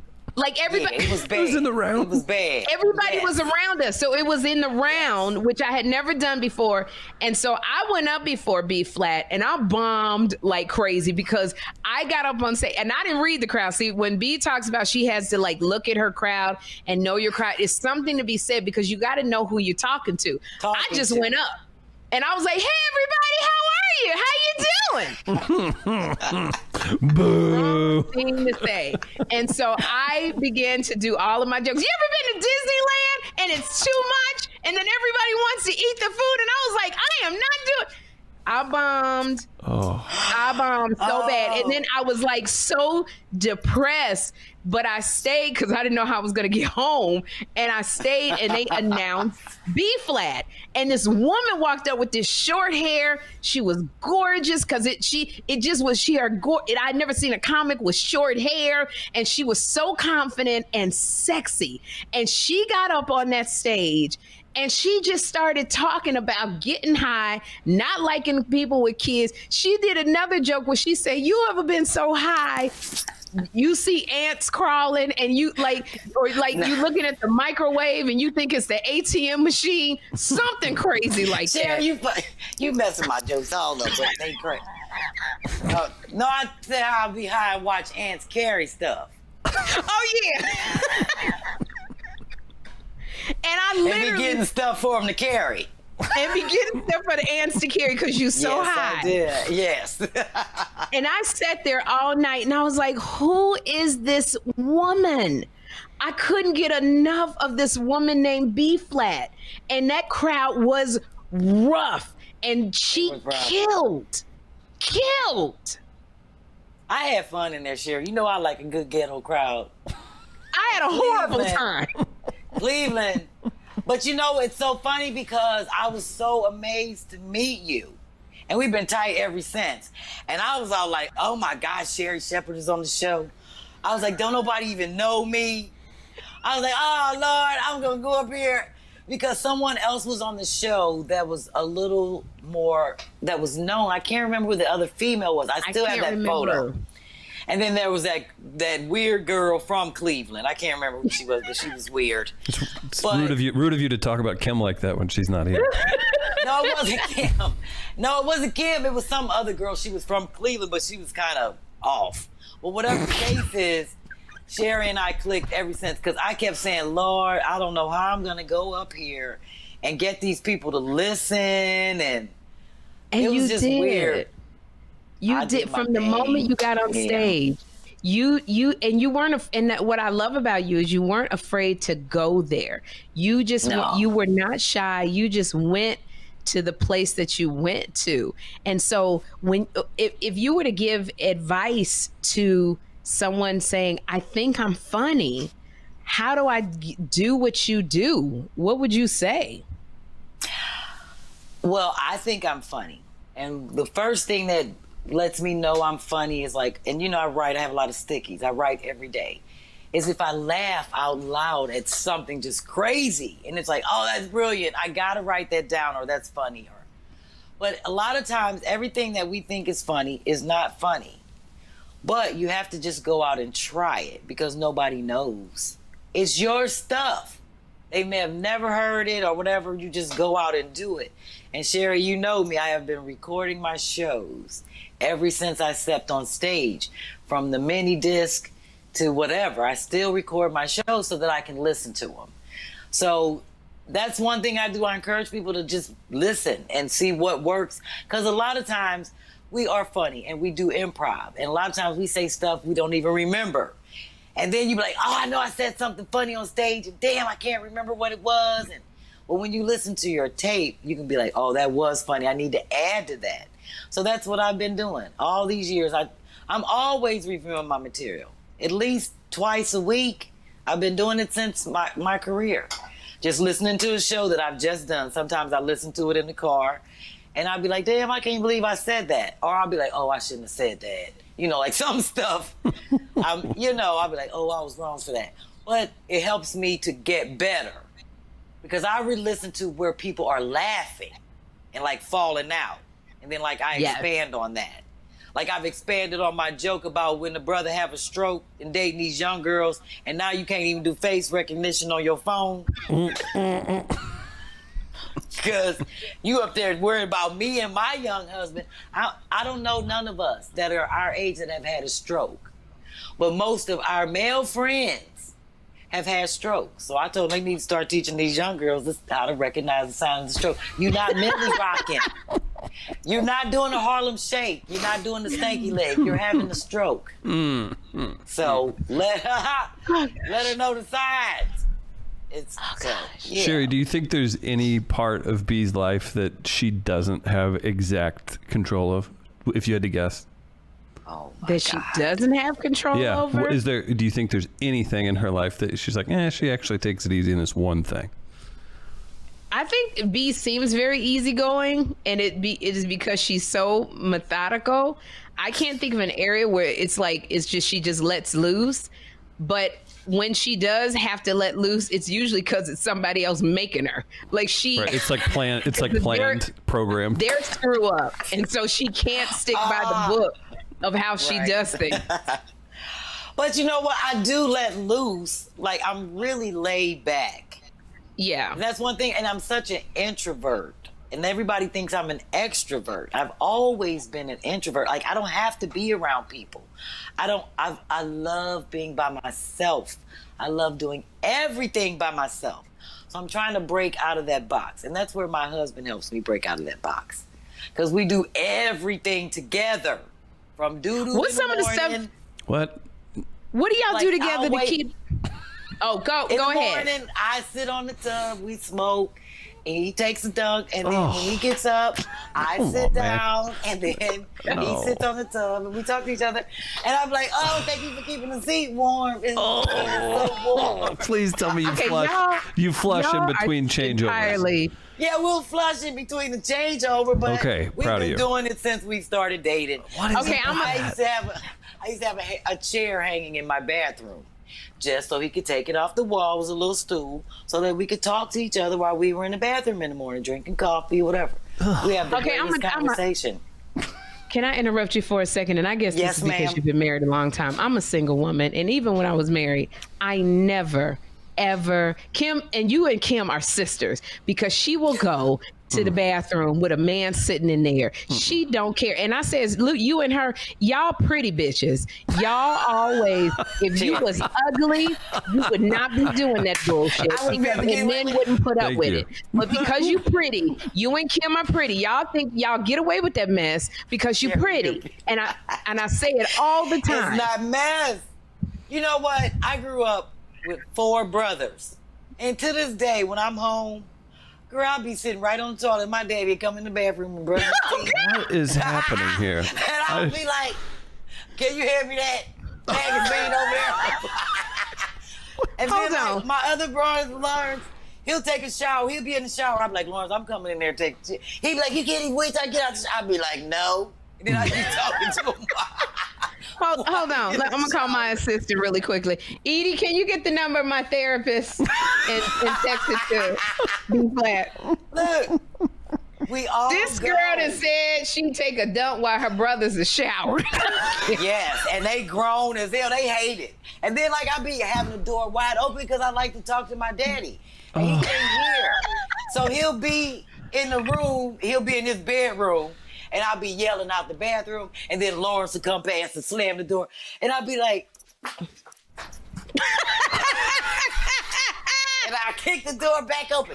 I'll be like, don't close the door. I'm talking to Pop. He'll be like, close the door, you stink. I'll be like, ain't nothing new. You smell me all your life. I ain't thinking about your ass. Maybe I'm doing something wrong because I've never let a man... married or otherwise, see me go to the bathroom and do a number 2. That's out of the question. I feel like you have it. Because I feel like sometimes men need to not know some things about you. Some stuff just got to stay special. Like they need to not know that. I will walk to the gas station and use their bathroom before I go in his apartment or his home. Never. Oh, no, I'm not fronting like that. I'm human. I don't give a damn. And I don't like to close the door because I like to see what's going on. I want to see where you at, and I want to talk to you. Oh my God. So if you ain't coming in here with me, I'm yelling out the bathroom. Girl, I got something to say. when you come over to my house, you can't, the bedroom that I'm putting you in has its own bathroom. And if you're sitting on the toilet, you can't see nobody, okay? And I specifically put you. Now, see, That's all I need is Jeffrey walking by. Right. I close the doors only because Alexis follows me everywhere I go. The dog. Dog in the bathroom with me. You got a dog? Alexis didn't follow. Yes, she got two My nice dog. dogs. Her dog. Oh, your dog. I was like, there is no way B would have a dog. No.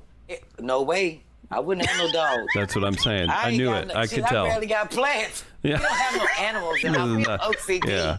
That dog would have to stay in a 1-by-1 square Your dog. area. Outside. The dog Your had to dog stay would have a nervous break. outside. And look, you so black, you so Philly. That dog will be outside. Outside. Sherry, that how I felt. Your dog, I love your dog, but I would be scared to have. I don't like dogs in my house. And my dogs are everywhere. My dog's in the kitchen. And your dog follows me. And that's the only reason why I closed the bathroom door. It's because Alexis And my dog- is sitting right there. And I have an Italian Mastiff she's 130 pounds and she looks like the demon from hell. So when she stares at you on the toilet, she just looks at you.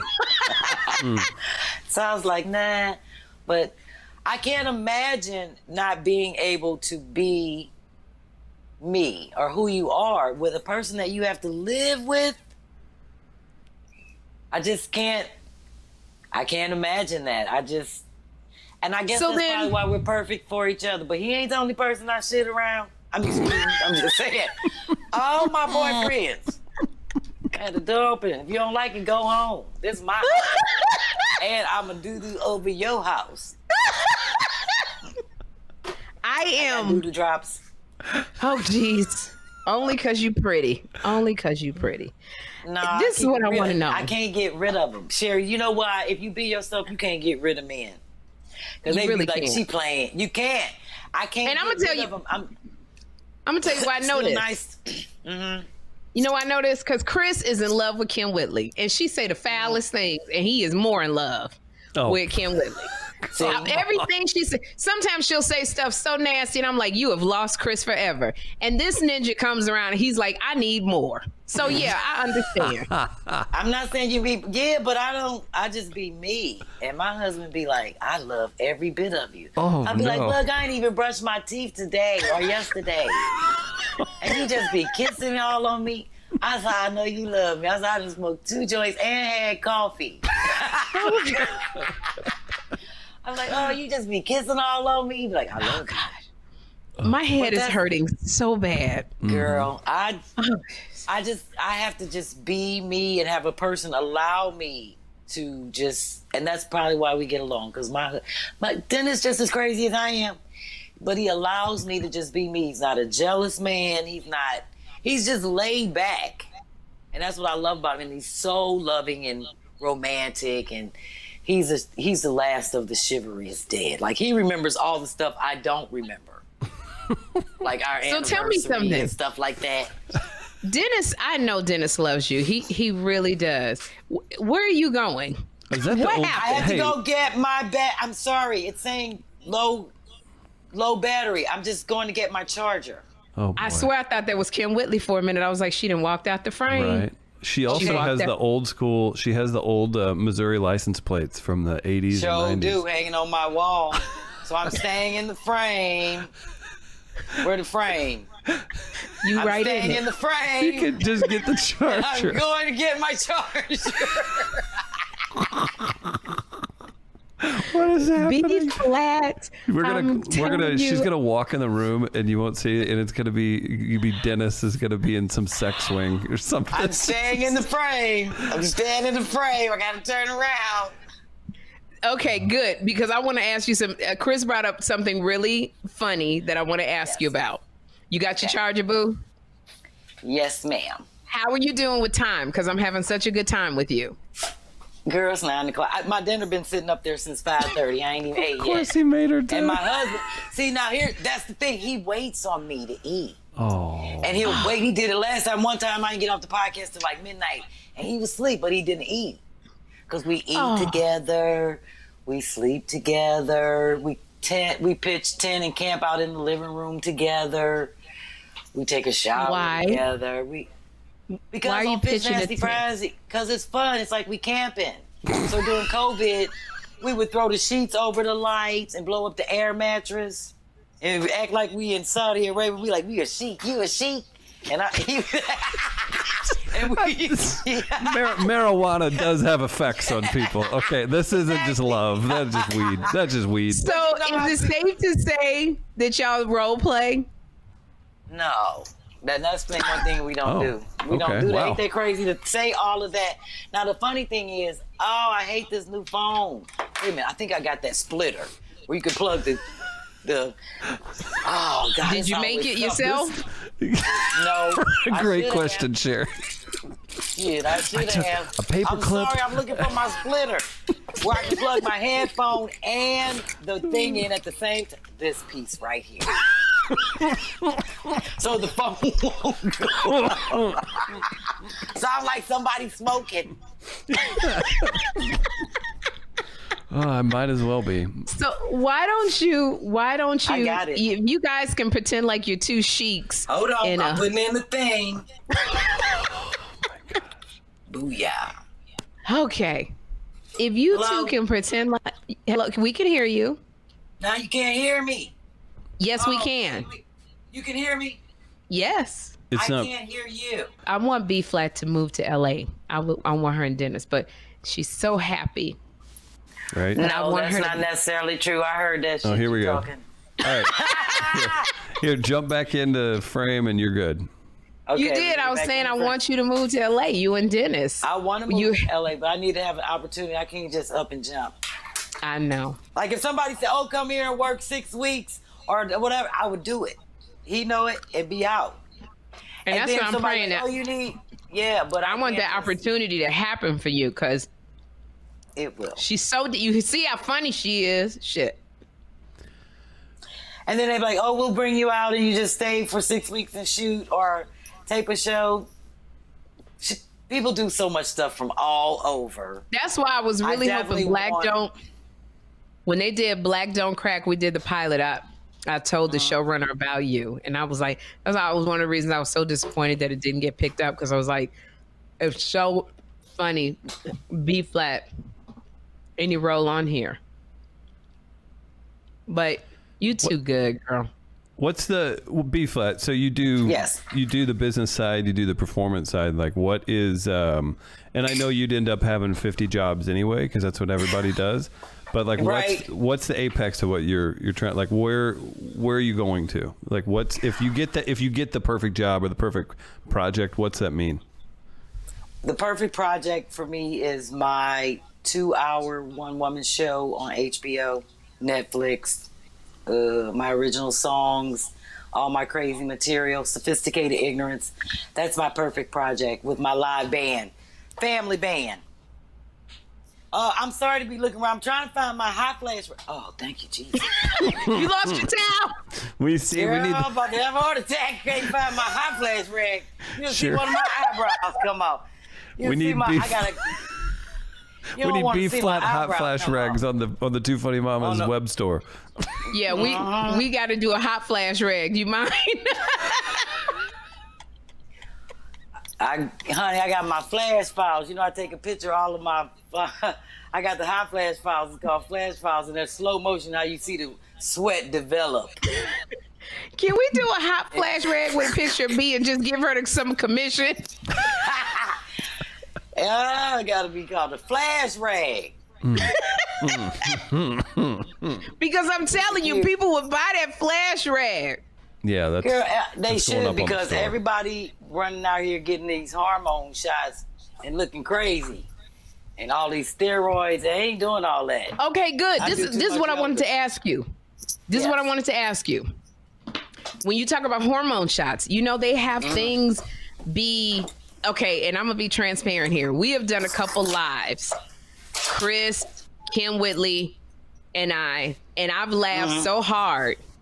You know what happened? I've laughed so hard my uterus pushed, and I let loose.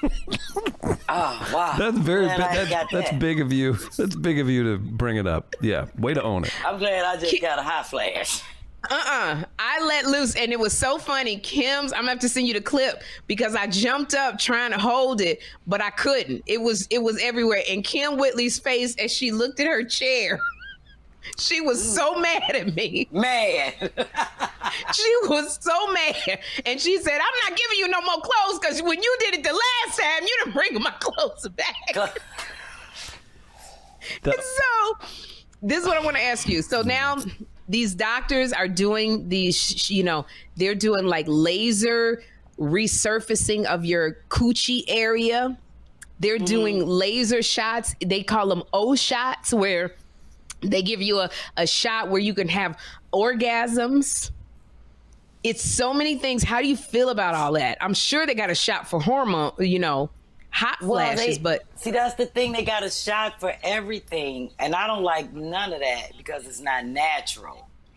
And you don't need no shot for orgasm. My grandma said, if he don't turn you on, that's what it is. Coochie always work. It might just take longer to get it, but ain't no such thing as dry coochie. It just, that person don't turn you on. My husband turns me on. I'm 52. Okay, so what if you're with a person that doesn't turn you on and you want to be prepared for him? No man wants to be in the Sahara Desert and don't think he can turn a woman on. I don't look at it like you got to be prepared for him. He got to be prepared for you. What is you talking about? Sound like she running for president. He got to be prepared for you. Yeah, I guess I don't get that because I don't know. Women go through all that and it makes them feel insecure about their body. And I think if you just let stuff happen naturally and play around and do other different things instead of always rushing or feeling like you have to be ready. But how do you be ready? Sex is something you just do. Because when I think about, look at it like when you were younger, you didn't be like, oh, let me get ready. You'd be doing it. You would just be doing it. I think that our bodies when we were younger were different. I think as we get old, as women, as we age and we get, into more of our wise years, our body changes. It's natural changes. I think sometimes it's harder for us to get there. Half the time we don't be thinking about it. If we fall asleep before we get off, it's just those are the evolution of our body. And so it's just natural that sometimes you're not as lubricated as you were when you were 19, 20, and 23. I don't know if I agree with that because all my girlfriends, they don't ain't nobody buying no KY jelly and they got the little party, they got their little toys and stuff. But I honestly believe, like most of my girlfriends that I talk to that are going through menopause, they honestly feel like it's who they're with, their partner. Okay. So I guess it would be different if you don't have nobody because then you got to get ready. But it's like they take longer. You see what I'm saying? It's not that they don't. But see, then too, Sherry, we don't date old men. We date younger men. They got time. They can wait. They nuts still tight. They not on no time limit. So they got the patience. So I guess it just depends on who you're dating. Because if you're doing it in that 35, 40 range, they're more patient. But if you do it, the older dude, you on a time limit, they on time limit. Everything got to work. Peeled and ran out. So, Oh, gosh. But most of my girlfriends say they just take longer. It's like more foreplay. Right. That's Absolutely. What it is. But see, I guess it just depends on who you're dealing with. If they don't have the time for that, they're just trying to. But if they really turn you on, you still have the quickies. I think we had a comment. I wish I had my papers. People have sent us, and if you send us questions, we will put it to Beverly and our relationship coach. We've been trying to book her. Her schedule's been full, but I love the advice that B Flat, and her name is Beverly. I call her Beverly too. So if y'all wonder who I'm talking to, that B Flat gives. So I remember one comment from one of our listeners, was she said, "What advice would you give to a woman in her 50s who is like, out? She's, out in the market." A little bit shy, don't know how to do this new dating thing with sex. And, what advice would you give her? Well, I want people to stop looking at it as like this new dating thing, because dating is not new. And when it all boils down, there are new ways to get to dating. But when you actually get there, regardless if you do it through an app or not, you see what I'm saying? Your natural senses still kick in. Since Adam and Eve, people not been hooking up. And if Match.com and all this other stuff was working, then everybody would be married. Everybody wouldn't have, you see what I'm saying? That's how they make their money, because it don't work. It's still about the chemistry. I would advise her, just like you, open up don't just stick to your one group or whatever you're used to. Date outside of your race. Open up your experiences to be around different people.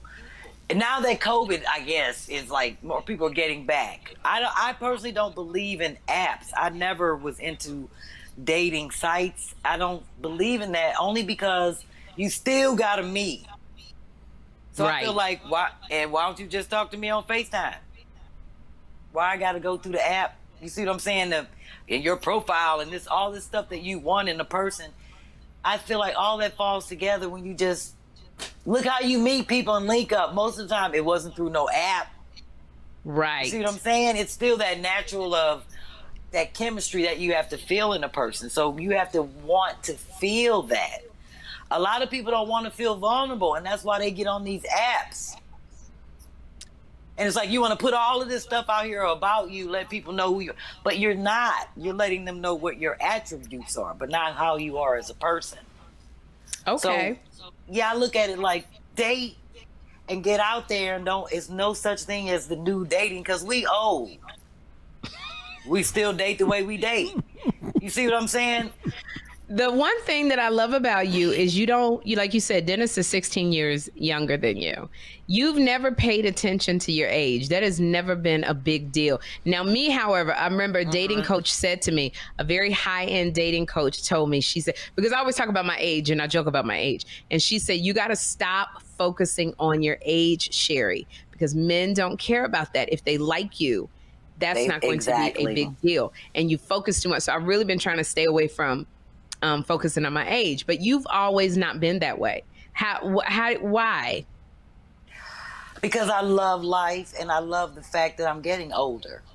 And see, people don't realize it's a blessing to get older, but how you age is something that you can control. We all want to live old. Everybody want to get old, and most people want to live old. But the thing is, people get caught up in the aging, and there's a difference.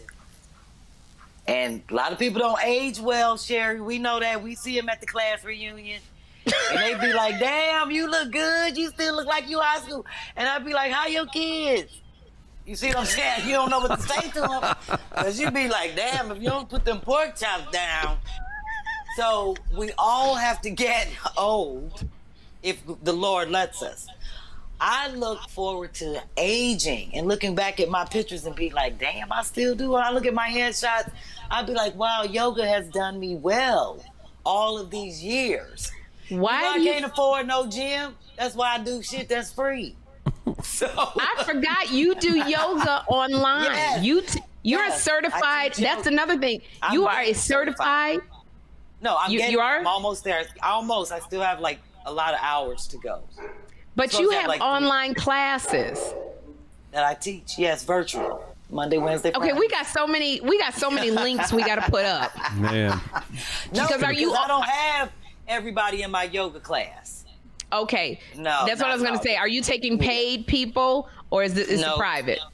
Okay, so that's the link we're not No, that ain't. I'm working with people in my family, people that have like hip replacements and that are really needing, some structured yoga. It ain't about trying to be fly on camera, because we really take the time to go through what might be hurting a person. We stop, we go over nutrition or what joint is aching you. It's that type of yoga class, because they have to do it for their physical purposes. I was wondering about yoga because I don't do it. What are the benefits of yoga when they talk about the third eye and all of that stuff? You really, if you're in tune with your body and you do yoga, and say you've done it for 25 years like me, you will be so in tune with everything in terms of like, you'll know when you're sick or getting a cold, or if something isn't right in your, I can't even explain it, because like I never get sick. And even if I feel like I could feel it coming on, I'm like, oh, let me do something to not, my energy, the way that I feel about life, my outlook, just from just breathing and practicing and saying, let me get my day started and not let anything take me off my square or my focus. And knowing that I've done something for my day. If I don't do nothing for myself. And that's why I tell a lot of women, we don't take time to put aside for ourselves. We work so hard doing stuff for other people that we put working out, taking care of ourselves. That's the last thing that we do. It's the first thing that I do, so that it's my first line of defense, so that I can be around to take care of people and not regret it, and not be one of those wives that be like, they mad because their husband go to the gym, but all they do is sit at home and be complaining. I gotta watch the kid. You can figure it out, and that's where I've learned that, and that's what I teach people in my class. You can figure it out, because you have to be able to take care of yourself. If you got all of this going on and you running yourself ragged, how can you take care of other people? Well, we're so used to being that, and that's what I do. I make sure I put aside something for me so I don't regret it. Self-care is really important to you. Very much you so. Look very young. You look good for your age. Everybody you look really says that. good. And I tell everybody I'm 55. And they be like, damn, girl, you ain't no 55. I be like, girl, yes, I am. I was born in 1964. I got it all written down on the paper. I did it on a calculator in case people ask. And they be like, oh my God, what is your secret? I said, I drink a lot of water, do yoga, and no kids. No stress. I said, I'm proud to be fit. I be like, girl, I'll be 60 in 5 years. They be like, what you like? Sherry, I hit them with this. I'll be 60 in 5 years. They be like, no way. Oh my gosh, girl. I'm like, all you gotta do is take care of yourself, do yoga, take care of yourself. That's why I tell There's people all a the couple time. other things I want to ask you. Oh man, aren't you enjoying B Flat? I feel like I want to go. If y'all want to send some money to B Flat, what's your cash app, girl? B Flat. That's my cash app. B Flat. But I love life, and that's what I think people look at. I look at every day as a new day you've never seen, because that's what it is. But people treat every day like yesterday, and the same day, and that's why I do something different every day, Sherry. I try to treat every day like it's different and do something different, even if I just watch. Because I'm an Aerial America fanatic, so I was like, I gotta stop watching Aerial America every morning on Smithsonian. Do something different. So I'll just try to. Tap into something. I'm like, oh, let me stop reading this and let me read something different. I read Penny Hoarder and different stock magazines because I'm always engulfed in politics. So I keep saying to myself, I can't just sit on the toilet every day and read CNN. Let me do something different, because I did that yesterday. Dennis, hand me another magazine. No, I read it on my phone. Okay. But for the most part, I try to do something different every day, to look at it like this is the same day as yesterday. That's really good advice. I love B Flat, Chris, because B Flat was doing her podcast and she wanted me to be a part of it. And I was like, oh, what we gonna do? She's like, we gonna talk about politics all day. Oh no. Sherry's like, politics. yeah. I don't like the orange guy. I love politics too. I have learned politics from being at The View. I used to not be able to talk about politics. I can talk about politics for a long time, but I can't do it for a long, long time. And you were like, no, we're going to break it down. And I said, yeah, I don't want like to break it down for us. It has to be in layman terms, but I make it funny. Because I'm telling you the stuff that I hear and how we just don't participate in politics and don't realize it is a part of your everyday life. Your decisions, your taxes, everything has to do with government. And when we don't have it, we be the first one to talk about, I ain't get my check, I ain't get my check. And then when you do have government, oh, they always in my business, they always in my business. That's because you get a check. They're going to be in your business. So why don't you pay attention to how they're running the business? They work for you. You don't work for the government. The government works. So I try to break it down. And I'm so glad that I've always worked on the campaigns and all the stuff that I've done to enlighten people, to get them out, you know, to vote or do whatever. Sherry, you know, I love politics and I don't like being around ignorant people talking crazy. You don't. I don't. I'd be like, excuse me, you can stand in this long ass lottery line, but you can't go around there and vote. I got cussed out at the BP. And Dennis was like, you need to shut up. I said, no, it's ridiculous, because we was over there getting blunts so we could smoke and walk on the way to vote. And the line was long, Sherry. It had to be like 40 people in the line to get a lottery ticket. I said, well, I hope this many people standing in line to vote today. He's like, you always got something to say. Yes, I do got something to say. Because y'all over here, it's 7 o'clock in the morning. If you could be over here getting a damn lottery ticket at 7 o'clock in the morning when BP, you could be right over there at that community center voting. Just like I'm walking past y'all and getting my blunt on the way to vote. You can pick up your ticket and go right around the corner on your way to work. That's the stuff I talk about on my podcast, and then it's be like, you gonna get us beat up. You gonna get us. No, somebody needs to say something. You know, I'm gonna see something, say something. Well, this leads me to another question, B. Yes. Because you are a fan of blunts. Sha'Carri Richardson, the fastest woman in the world, has been banned from competing in the Olympics because she tested positive for marijuana use. And now she's not going to be able to, she's not going to be able to do nothing in the Olympics. Now, here's the part 2 of this. She just signed an endorsement deal with a weed company for $250,000. Do you think that, yes, even though it is legal in most of the states, that she should stay as far away as she can from an endorsement deal, or should she take the money? Sherry, we live in a day and age where she should take the money, because if she got that endorsement deal, and that's probably what she wanted, she's going to get more. And a lot of people aren't always living off of their fame. Obviously, the Olympics wasn't that important to her. That's how I looked at it. Me and my husband had this discussion because she knows what. Did you see her excuse? She basically said, "Oh well." Well, I think that was I got caught. But well. But B, I think in Sha'Carri's defense, I think that was more of a defense mechanism. You know, of being hurt. Now, she did choose to do it, but we know her mom passed away, and everybody copes in different ways. Sometimes you don't think necessarily, you're not thinking straight. Her rock passed away. She lost her mother. Sometimes it's like I eat cheesecake or chocolate cake when I go through heartache. I can't help myself. She smoked a blunt. And I think she had so many haters coming at her. Sha'Carri wasn't used to this kind of attention. And it was a defense mechanism of, I don't care, I did it, because she don't want to be hurt no more. And she young. She is young, and that's the thing. I look at it like this. She didn't just start smoking weed. She probably stopped so she could train for the Olympics. And everybody goes through something.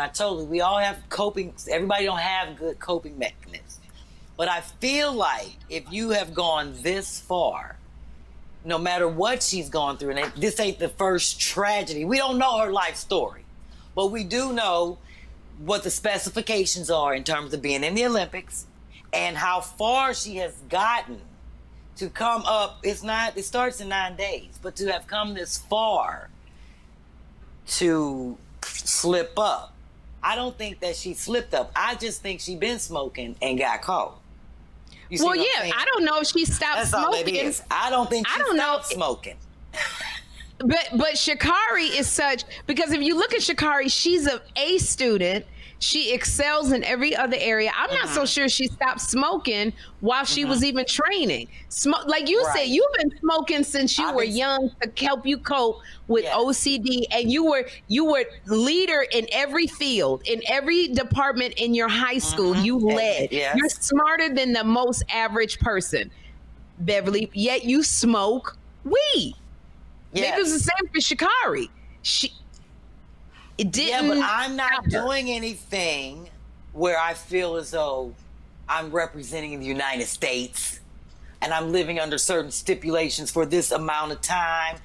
People train for the Olympics for 4 to 8 years. And then when you get that moment, you got that 1 or 2 months to really buckle down because they're going to be watching you. And I just felt like it's not a bad thing. I feel it's terrible that they're not going to let her race because they're doing all kind of other stuff, steroids and all this other stuff. And weed is basically legal. How she's handling it, I'll give her my props. And I would have took the weed endorsement. I would have, because you know what? All this is going to blow over like everything else in America because our attention span is shorter than a hand clap. Nobody's going to remember this. And then she's going to be training again and run. And she'll probably be in a better position where she can have an audience and ain't got to worry about COVID. I think she's even going to be faster. This is not going to hold her down as long as she don't gain weight and, you know, as long as she keeps training. I just think that Sha'Carri, but I just found out, I did not realize this, that, you know, a lot of these people that go to the Olympics, I don't know if they can have sponsors if that's legal, but they got to pay out of their pocket to do a lot of this Olympic stuff, the traveling, so $250,000 would certainly help out her grandmother, who we saw her hug, you know, would help out her, any family members. That's a lot of money when you've never had that much money. But that also goes to certify that she took that endorsement because she smokes and she doesn't plan on stopping and she still plans on training. That's how I look at it. She runs, and that's what she's going to do regardless if she does it in the Olympics or not. So when she do it in 2024, and maybe she'll be like, okay, I ain't going to be smoking no more. Or they may even be like, and who knows, 4 years from now, everybody might have a weed endorsement. I'd rather have that than steroid endorsement. That's true. You know, they dope, all that stuff they shooting them up with to keep them running. When your knee messed up, they want to give you a cortisone shot. It doesn't take away the pain. It just makes you deal with it. It doesn't heal anything. So who knows? 4 years from now, everybody might have that. I want one. Well, we wish Sha'Carri the best because we so proud of her, and to be the fastest woman in the world. You're a black woman with them eyelashes. Yes, and them nails, all of that. And them nails and the hair, all of that. I'm so there for it. I love it. Now, the other subject, the other hot topic we're going to talk about, it's a little older, but I wanted to hear your thoughts on it. Nick Cannon has had his 7th child, and I wrote it down. Where is it at? Nick Cannon has had his 7th child, and four of the 7 children have all been born in 2021. He's got twins by Mariah Carey, Monroe and Moroccan. He's got twins by Brittany Bell, Golden Sagan, and Powerful Queen. What a name. Abby De La Rosa, his current girlfriend, she had twins, June 14th. And now this other woman, Alyssa Scott, she was a model on Wild 'N Out. She just had a child on June 23rd. Now listen here, on June 14th, his girl had twins. On June 23rd, which was 7 days later, he had another baby. So 4 of the children were born in 2021. He got 7 kids. And what he said was he was having so many kids because he's got lupus and he thought he was going to die. So he decided, why not? There's a story. Give me your thoughts. Well, is he passing on that gene? The lupus? I don't know. That's something to think about. Like sickle cell. I don't know. Oh, well, you know what? Look, I don't know what's going on. Is he like a sperm donor? Is he like going to the bank and dropping? Or is like he just busting off? He busting off. Oh, he better go and get a vasectomy. But he wants the kids. He wants the kids. Well, you know what? He got the money. Now, do he got the time? Now, see, B, that is the problem that I have. Because just because you have money, that does not take the place of spending time with your children. If you got one girl that lives in Florida, you got another girl that lives in Chicago, and another, do you know how much time they're not getting of you? You flying all the way around, unless he have them all in a house next to each other, and they all like sister wives. Have them all in one house, because they are sister wives. All their kids is twins. Yeah. Basically, they all born in the same year. Just because they got different baby mamas, they still twins. Girl, he doing the Flavor Flav. You know, Flav must have all these extra kids. He got 12 and 115, and but you know what? It's sad that we think having a lot of kids is like taboo, when it really is. I guess it's like the ultimate show of love. If you're willing to have that many kids and keep bringing kids in this world and taking care of them, because most people don't take care of their 2 kids. So if you got 7 and you can give them that time, and show them that love.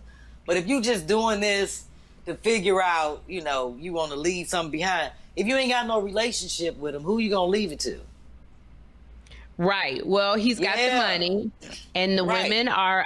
I think the women are aware of each other, and they have to be. They are aware. Ain't no think, Sherry. I can't even believe you said that. They are aware of each other. You're right. They are absolutely aware. Half of them aware. Probably did it with each other. Okay. Half of it, Didn't 3 think or 4 of of them that. probably all did it with him at one time. And you live over This brings me to the next subject. I'm just saying. Brings me to the next subject. So we wish Nick Cannon and his siete niños well. Yeah, I wish him well. But my next question for you is, threesomes seem to be coming up a lot now. All these people are having, like, Candy Burris of, in Atlanta says that she has threesomes consensually, legally, and it blew my mind. Now her cousin Akbar, who's a rapper, says she's having a sex party. She said, don't come if you ain't effing. She having a sex party. It'll be multiple people. So it's like these threesomes and things. I remember being at the Improv and this couple tried to pick me up, and it was the weirdest thing because the lady kept going, "You're so beautiful," and my husband thinks you're beautiful too. Would you come over and have a drink with us? And I was like, what is going on? And then I realized, oh my gosh, they're trying to pick me up. Whoa.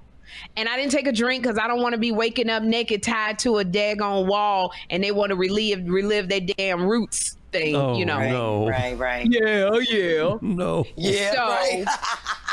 Oh. Yeah, let me tell you something, Chris. The white people fantasies is weird. All right. You got a black girl, you a white man and a white woman. You got this black girl. Do you want to do a threesome? Well, you think that kind of fantasy ain't gonna pop up somewhere? You know what? Let's play slavery. Oh no. Oh no. Don't play with me. Oh no. Oh. Yeah, I hear you moaning back there, Chris. Bad. That's bad. So what do you think? What do you think, B, about, like, what do you think about threesomes? Is it something you would try, you and Dennis? No, we boring. We boring like that. We don't even watch pornos because we're so into each other. I don't think that I could share him like that, but if he cheated on me, I probably wouldn't care because I'm old and I understand. But we're not like that. I don't knock what people do, but I do believe that there has to be like a limitation. And like you said, I'm glad that more people are talking about it and being more open, because that's one thing about the black community. We don't talk about stuff like that. We don't talk about sex, mental health, politics, the things that we show. We show sex every day. watch it. It's everywhere, but we won't talk about it. So I think it's interesting that people are coming out and saying that I'm non-binary, or I do this, or yes, I am gay and I sleep with it. That is your thing, because it shouldn't matter. Nobody really should care who you sleep with. I don't. Nobody cares that I'm sleeping with my husband. So why does it have to be a big deal? So I feel like the more people come out and share what they're doing, then it won't be a big deal. Because threesome's not new. Ain't none of this stuff new. It's just that people are feeling more comfortable, that they can feel safe, I guess, to come out. So if I came to you, because we're very close, and I said, B, I really like you, and I like Dennis, and I'm not with anybody. Would you mind if we all, you know? And I would be like, no, Sherry, and how you get down is your business, but I don't want to see your coochie, I don't want to see your titties, and I don't want to see your ass. Now, Sherry, get out of the bathroom and let Dennis and B finish up their morning dump. Don't want to see your ass. I'll be like, Sherry, remember Dennis already saw your stomach on the elevator. Dennis don't want to see your ass. And you are a friend. Now, you know what's funny? I feel like if people are going to do something like that, I don't know. It's one of those double-edged sword things. I feel like it should be with somebody you don't know. Like if you went to Tahiti and it's like a one-night stand, you'll never see it because you don't have no ties. Versus being like your friends and people you know, and you got to see them, and now you got to worry about if your friend is trying to hook up with them all the time. Because the problem is, you talk about Dennis so much. You love him, and I've seen him the way he loves you. And what you run into is somebody like me falling for your guy. We've been with they want that. Yeah, it becomes more than just sex. It becomes intimate. And see, I tell people a lot of times you can still be intimate with a person and not have sex. If you up ha and at 3 o'clock and then on the phone in the morning till the sun rise up, that's intimate. You see what I'm saying? Thank you. So those are the things I feel like it becomes more tricky when you're doing that shit with people that you know. And then if you're doing with people you don't know, you got to run the risk. Are they going to kill me? Do they have a disease? Or they might have a herpes, even though you might have, they might have a breakout. And, you know what I'm saying? Even though y'all got y'all rubber on, y'all strapped up, they might have a breakout. You ain't see the one bump. Now you got Beverly. B, you said they might have a herpes. You never know. They might have a breakout and didn't notice a couple bumps on the thigh. You didn't see it. Now you got that. You don't know. There's another problem. You don't know, right? There's the other problem with dealing with somebody you don't know. There's 2 incidences I can remember. Maybe you can remember 2, Chris. You're kind of young. But Rebecca Gayheart, we talked about this before. She was the Noxzema girl. Right. And she and her husband had a threesome with some girl they picked up, some like Miss America or something. And she made a video and she sold it. And it was out, and it kind of was bad for both of them, more so for Rebecca Gayheart, the wife. And then the other one, remember Hulk Hogan, Chris? Oh, boy. Hulk Hogan was doing it with his best friend's wife. And didn't the best friend tape them? That was a guy who was like just a piece of, this is what why I understood it, a piece of shit shock jock from Tampa that goes by like Bubba, was it Bubba the Love Sponge or something? Right. Isn't that his name? So that guy, like, it more or less was like, and there was a huge, like, that took down those Gawker websites. If I don't remember. Yeah, he sued Gawker. They had to pay him all that money. Yeah. So that felt more like it was like an extortion too. Like that was weird. That was real weird. Well, how could it be an extortion and you in the bed with my wife? Good grief. I mean, everybody played a part in it. But I like Hulk Hogan. He's a very nice man. But that's where you run the risk of when you're doing it with people you don't know. Like you could trust me, but then you run the risk of me falling in love with your husband. So that's a hard. But I feel like people should not. You don't always have to live out your fantasies. That's why it's called a fantasy. Great just let them be in your head. Wow. You let them be in your head because when you start trying to live them out, it's kind of like that high. When people say, "Oh, I want that first high," and I can't never get it. I ain't never said that because I stay high. I only smoke weed. But I'm just saying, I ain't one of them people be like, oh, I'm looking for that first eye. But people look for that, and then they start living out there. If they take it from just looking at porn to, oh, well, now I want to do that. And then it becomes, I don't feel like you have to live out everything because it's your fantasy. Why can't you're never disappointed with your fantasy in your head. You always come out on top. You know That's right. You're never disappointed if you masturbate or whatever. You're never disappointed. But when you start, I feel like when people take it to the other level, if in your head you like young girls with flat titties, fine. But when you start taking it to another level, you looking at young girls on the web, now you trying to pick them up. You see what I'm saying? And you don't always have to live out everything that goes on in your head. And that's what I think makes the difference in people, because I believe everybody has fantasies. But I feel like when you start living them out and taking them to a whole different extreme, that's where the line can get blurry. All right, couple more topics, because we're gonna let you go because it's hot over there where you are. No, it ain't hot where I'm at. I'm actually freezing. I have hot flashes and I'm cold. I have like goosebumps, but I'm shivering. I didn't turn the air off and the fans. Okay, so we're not gonna hold you. Story. We're so great. Chris and I are so grateful. You are just pure sunshine. We're so grateful that you filled in for Kim, because you just been like so amazing. And we're gonna put up all of your links on how people can reach you on Facebook and Instagram and Twitter, and where you're gonna be. So you guys find out what B Flat is gonna be in your town, and I'm telling you, go get a ticket, because I promise you're going to love her. And if you don't, I will pay for your ticket. That's how much I love her. I'm telling you, I guarantee that. So this is the one thing I want to, and you don't have to answer it. We can skip over this. Bill Cosby got released from prison because of, the prosecutor before had told him that he kind of like had immunity. He couldn't plead, that he was not going to get prosecuted if he did his deposition and told the truth. And because he couldn't plead the Fifth Amendment, he just told the truth. And then they turned around and they used that against him, and he went to prison on those deposition testimonies. Now, he did admit that he had drugged girls and he had non-consensual sex with them, because he could not plead the Fifth. So when you plead the Fifth, you're not admitting anything. So they were able to prosecute. So they fought, and he got off because that was not legal for the prosecutor to do that. So he got out. Now, again, you do not have to comment on this. I'm just putting it out there. We don't have to do it. I look at it like this.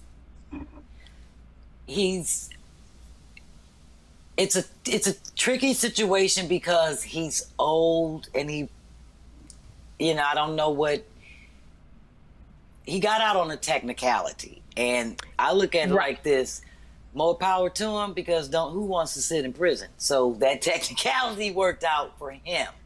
Now for the women, wait a minute, let me back up, because I look at it like this. He has enough money to have people working on stuff to look for technicalities like that. Otherwise, if it was any regular person, they'd still be in prison. This conversation. Exactly.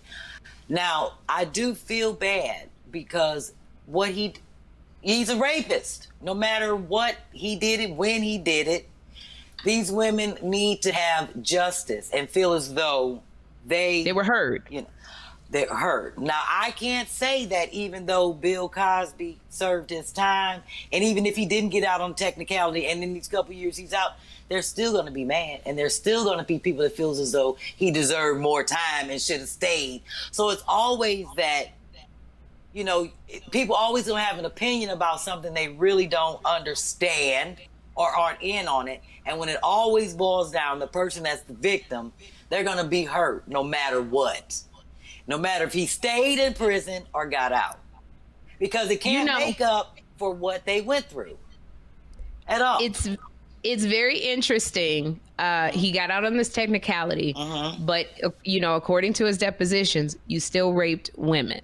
And there Yes. are consequences for raping women. And you're right. I feel like the victims felt like they didn't get their due because they feel he should have stayed in prison. Now, what I am sad about, sometimes I wish, how could you separate the art from the person? Because there's things that Bill Cosby did that left a legacy for us as Black people. You know, we learned about family from watching The Cosby Show. Everybody has their own favorite episode of The Cosby Show. Mine was, remember when Theo wanted to move out on his own and he was peeling, and Bill Cosby was peeling money from his hand going, if you want to move out, this is how much rent costs, this is how much so-and-so, till he didn't have any more money. And I learned, I learned from watching that show, life ain't free. And there was so many of those kinds of things where we got to see a whole Black family. They weren't keeping their head above water, making away when they can, temporary layoff. You know, they both were professionals. I had never seen that on TV. Two Black people who were professionals. I never seen anything about HBCUs, about Black colleges, until I saw how he displayed the Black colleges. A Different World was a spinoff from The Cosby Show. Fat Albert. Remember watching Fat Albert on Saturday mornings? There were so many lessons with Fat Albert and the gang. The Black Stuntman's Union came into being because of Bill Cosby. When he was doing I Spy, he saw them putting black makeup on a white man. And he said, no, you find a Black stuntman. And the Black Stuntman Union was formed because of that. And it was so sad because there was some man named Cleophas or something. He was doing a documentary where he was going to really feature Bill Cosby and Whoopi Goldberg, but he got so much backlash and he was like, I'm too old for this mess. Like, I'm just trying to do this documentary. Like, I'm about to die soon. Come on now. And so I feel like there are so many things, Jell-O pudding, like you just... that we remembered that meant a lot to us. And could that be separated? You know, when they pulled Bill Cosby's show off the air, what he had done was he gave back end points to all of those kids. Malcolm Jamal Warner, who was the girl, the little one, Rudy. All of the kids got back end points, which translates into millions of dollars because that show was playing across the world. When they pulled his show, a lot of them people some of those cast members didn't have any money.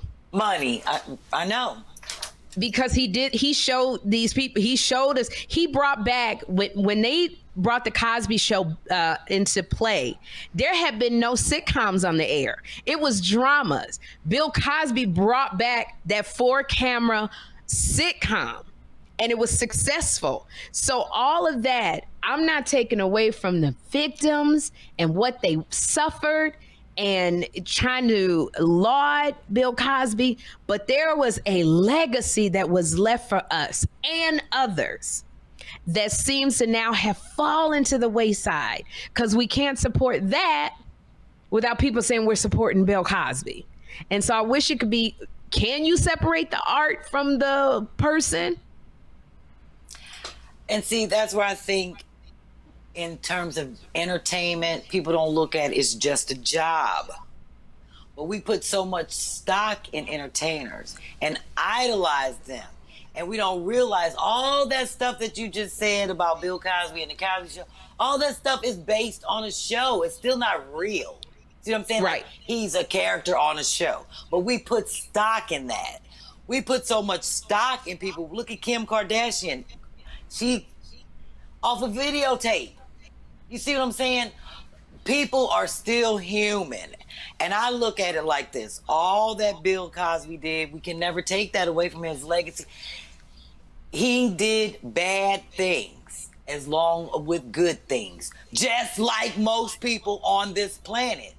He got caught. It's people right now doing bad things and still come home and take care of their family. Serial killers love their children to death. You see what I'm saying? And until you get caught, that's why it's called life. And it's a journey. And we have people like you and I that get to talk about it. And you can't separate the two because we intertwine the two. We make whatever synonymous, whatever your job is, it's synonymous with who you are. And that's how we look at people. Even when we ask people what you do, we don't ask people how they are. When you meet people, like, oh, what do you do? I'm a doctor. So we have a certain standard that's set for people. And when they fall out of that, then we look like, we don't take into consideration they human and they do bad stuff. Well, you know what? Speaking of that, and thank you for your insight on that. Cat Williams was just on in the news because they asked him about cancel culture. No, but remember they asked him about cancel culture. And he said that there's no cancel culture. Either if you can't change with the times and change your material up where you don't say, and I'm only saying this for reference, the word retarded used to be a word you could use in a joke. Now the word people don't use anymore. It is offensive. And so now you have comics going, well, now I can't say it. And the cancel culture. And Cat Williams was like, no, if you can't change up your material so that you're not offending a bunch of people, then you deserve to be canceled because that's on you. How you feel about cancel culture as it relates to comics? And we used to be the people that were able to say the emperor has no clothes on. We used to be the truth teller and the people who are supposed to be able to point stuff out. But now they want to cancel you. So how you feel about cancel culture? Well, I feel like people set themselves up for that since they decided to let the internet dictate how people are going to be liked, unliked, and how they're going to steer your career. So I really feel like people set themselves up because that's all I hear people talk about is how many likes they don't have and how they have to censor certain things because, oh, if I say this, my sponsor, So I really don't get into that whole cancel culture thing because it's like everybody's opinion. This too shall pass. And then next, if you're not resilient and you don't know how to like maneuver and you just sit around and worry about that kind of stuff, then you will be caught up in that. And just like nobody's going to go out and still be telling Rodney King jokes. So your life is not just about you learning new words and what's, politically correct. It's about advancing your career and has your life moved on? Because comedy is about life. It's art reflecting life. And if you can't talk about that and you still got to talk about saying like stuff like fag and sissy and retarded, people don't even, you might as well say, hey, Kool-Aid, and let the man come bust through the wall. Something's just not going to happen. So that tells me that you don't want to change or you're still living in the past or you're not confident enough in yourself to step your material up. Believe me, I've done plenty of shows with comedians that's married and don't do colleges. They be like, I can't relate to them kids. Why? You a grown-ass man with kids in college, but you can't do a college show? Because you're not keeping up with what's going on in your own family. I don't have kids, but I know what they doing in college. It's interesting you say that. Kat also said you can't take all of this endorsement money and then talk about cancel culture because you're going to be a slave to something, But there was a comic, I'm not going to say his name. He's an older white gentleman. And I remember when I first started comedy, he would get on stage and talk like the stereotypical black man. Hey, brother, what's up? How you doing? We got... And I would look at him and everybody would laugh. Like when I started stand up in 1989 or something like that. And it was always laughing. And do you know, he came to the Laugh Factory right before COVID. So it was about 2.5 years ago. And he was doing the same. No, he wasn't. And I was sitting there with another comic horrified because everybody was like, what is he doing? He was like, hey, brother, we was walking to the store. And I was like, oh my gosh. Oh my God. It was so horrific. Oh. But I remember 20 years ago, this man was getting stand ovations doing old slow, non-intelligent black man. And he did it at the Laugh Factory with all of these progressive people. I just was horrified. And I'm going, wow, you have not changed up anything. And you need to be canceled. And you gonna be canceled. Yeah, because you get canceled when you get a start. He ain't got no start. That wasn't a start. You never, like my daddy say, you can't be a has-been when you was a never was. My daddy say that all the time. He tells me, he be like, Beverly, you can't worry about that. You would never was, so you ain't worried about being no has-been. I'm like, you right. I got to blow up first to be saying I was a has-been. No, was you in the bathroom when he screamed that at you? Right. We was down in the basement playing cards. Oh, gosh. My brother be like, what are you gonna do with that? How long you gonna do this? I was like, it's my career. Like, how long you gonna be a gym teacher? I don't know nobody ain't take your bones break. He be like, oh, but you know everybody blowing up. And my dad be like, hey, no, she gonna do this, David, because she's a never was. You can't be no has been. If you a never was, she ain't had her shot yet. So that's what my dad. That's right. Said. Yep. I love that. I love. Oh, I forgot. I have to go back for a minute. I love doing these hot topics with you. Going back to the Bill Cosby thing, Felicia Rashad, when he was released, she put out a tweet that said, finally, justice has been done, but I don't have the tweet in front of me, but it was in support of Bill Cosby. She got backlash because she just accepted the position of the Dean of Arts of Howard University. And she got so much backlash that even Janet Hubert, the original Aunt Viv, said, hey, sis, what the heck is you doing? Everybody knew back then what Bill Cosby was doing. So you better pull out your umbrella and be prepared for the shit show, because he is a rapist and he's a horrible man. That was Janet Hubert. And so Felicia Rashad put out this lengthy apology. I feel like Felicia Rashad, this is the second time she's gotten in trouble about defending Bill Cosby. She did it when he was going through his whole court thing, and she defended him and got a lot of backlash and had to apologize, which says to me, Felicia Rashad, she just got on Instagram. She didn't know what she was. Everybody saw the video, went viral when Debbie Allen was trying to help her get on. She's not in touch. Like, social media is not her thing. She does it for fun, but she doesn't really know the gravitas of social media.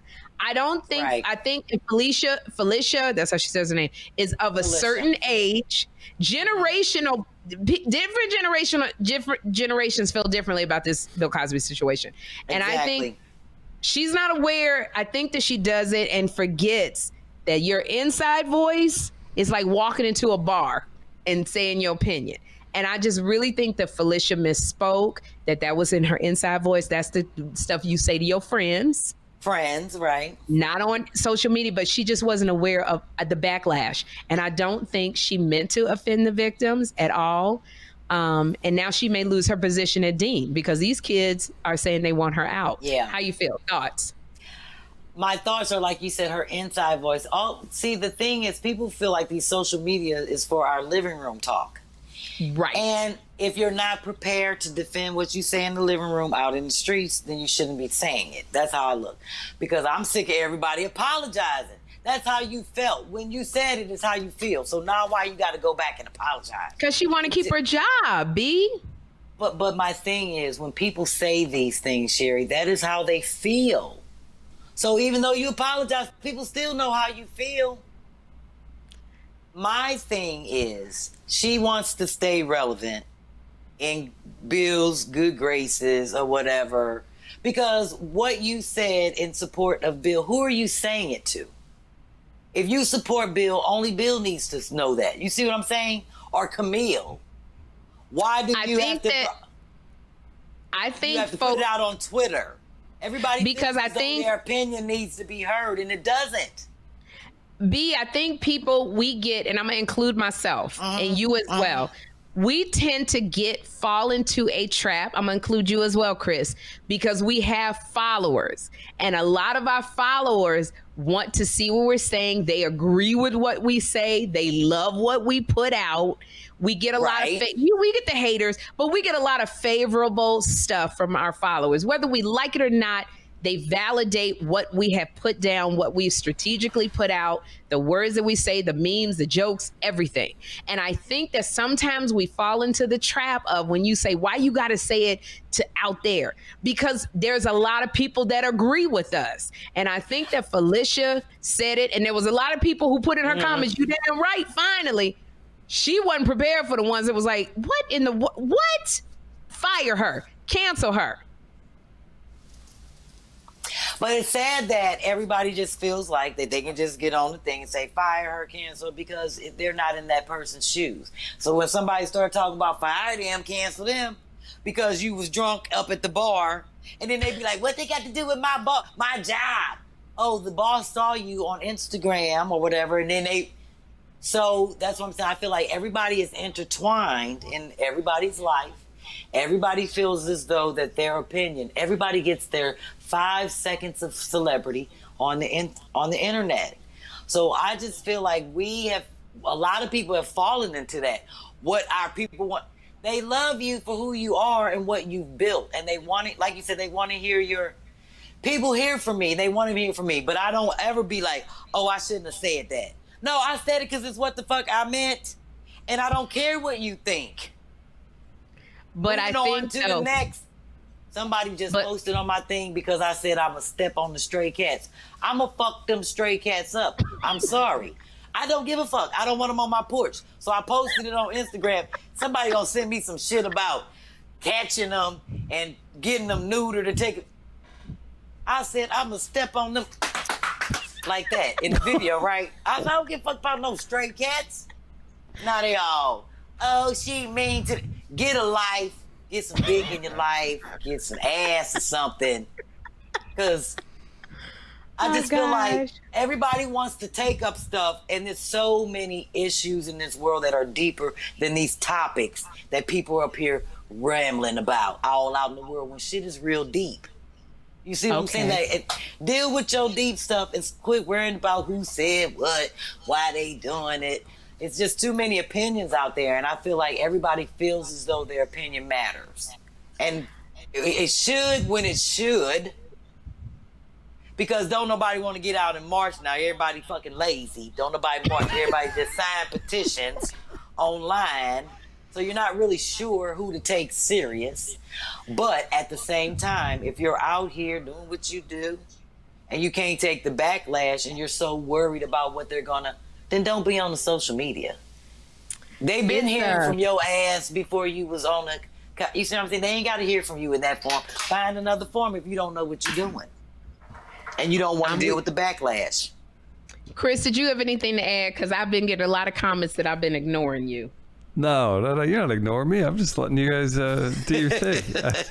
I'm not going to tell you the number of comments. I've been reading y'all comments, and everybody been jumping on me. You always mean to Chris. Comments? How you get? Oh, girl, I read. Oh, yeah. But this I read my comments. Yet. Oh, no, but I she's read saying the in comments general. and I reply. And a lot of people, Chris has ingratiated himself into this daggone podcast, and now these women and fell in love with his behind. And at the moment I say something to his behind, the moment I correct him and do anything, I got to jump off with these women. Why you mean to Chris? Why you do that? You be cutting Chris off. He can't speak. The last time I checked, he wasn't no funny mama. He was a funny man. But okay. When I tell you these women be going off about Chris, so I said, let me say, Lord have mercy. Lord have mercy. Do you have anything to add, Chris, about the cancel culture? Because you interview a lot of comics. You have you're familiar with a lot of the comics that come through St. Louis, so you know about. Oh, sure. You got any comments?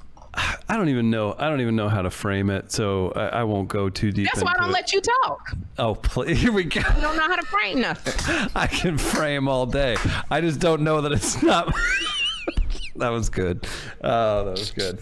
I just don't know. Like, honestly, like, I have my opinion as in it's really hard to flesh out, and everything that you just said, B, makes a lot of sense. If people just kind of went about their business a little bit more, like, you wouldn't have to. The fake outrage kills me.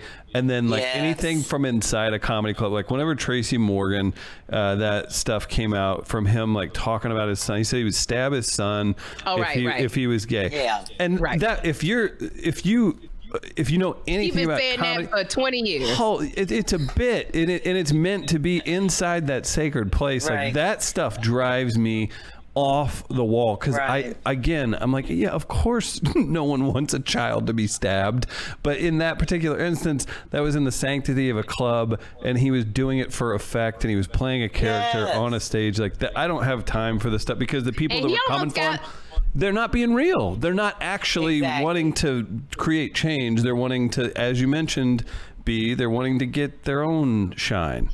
Well, that's another issue as a comic, B, and you headline.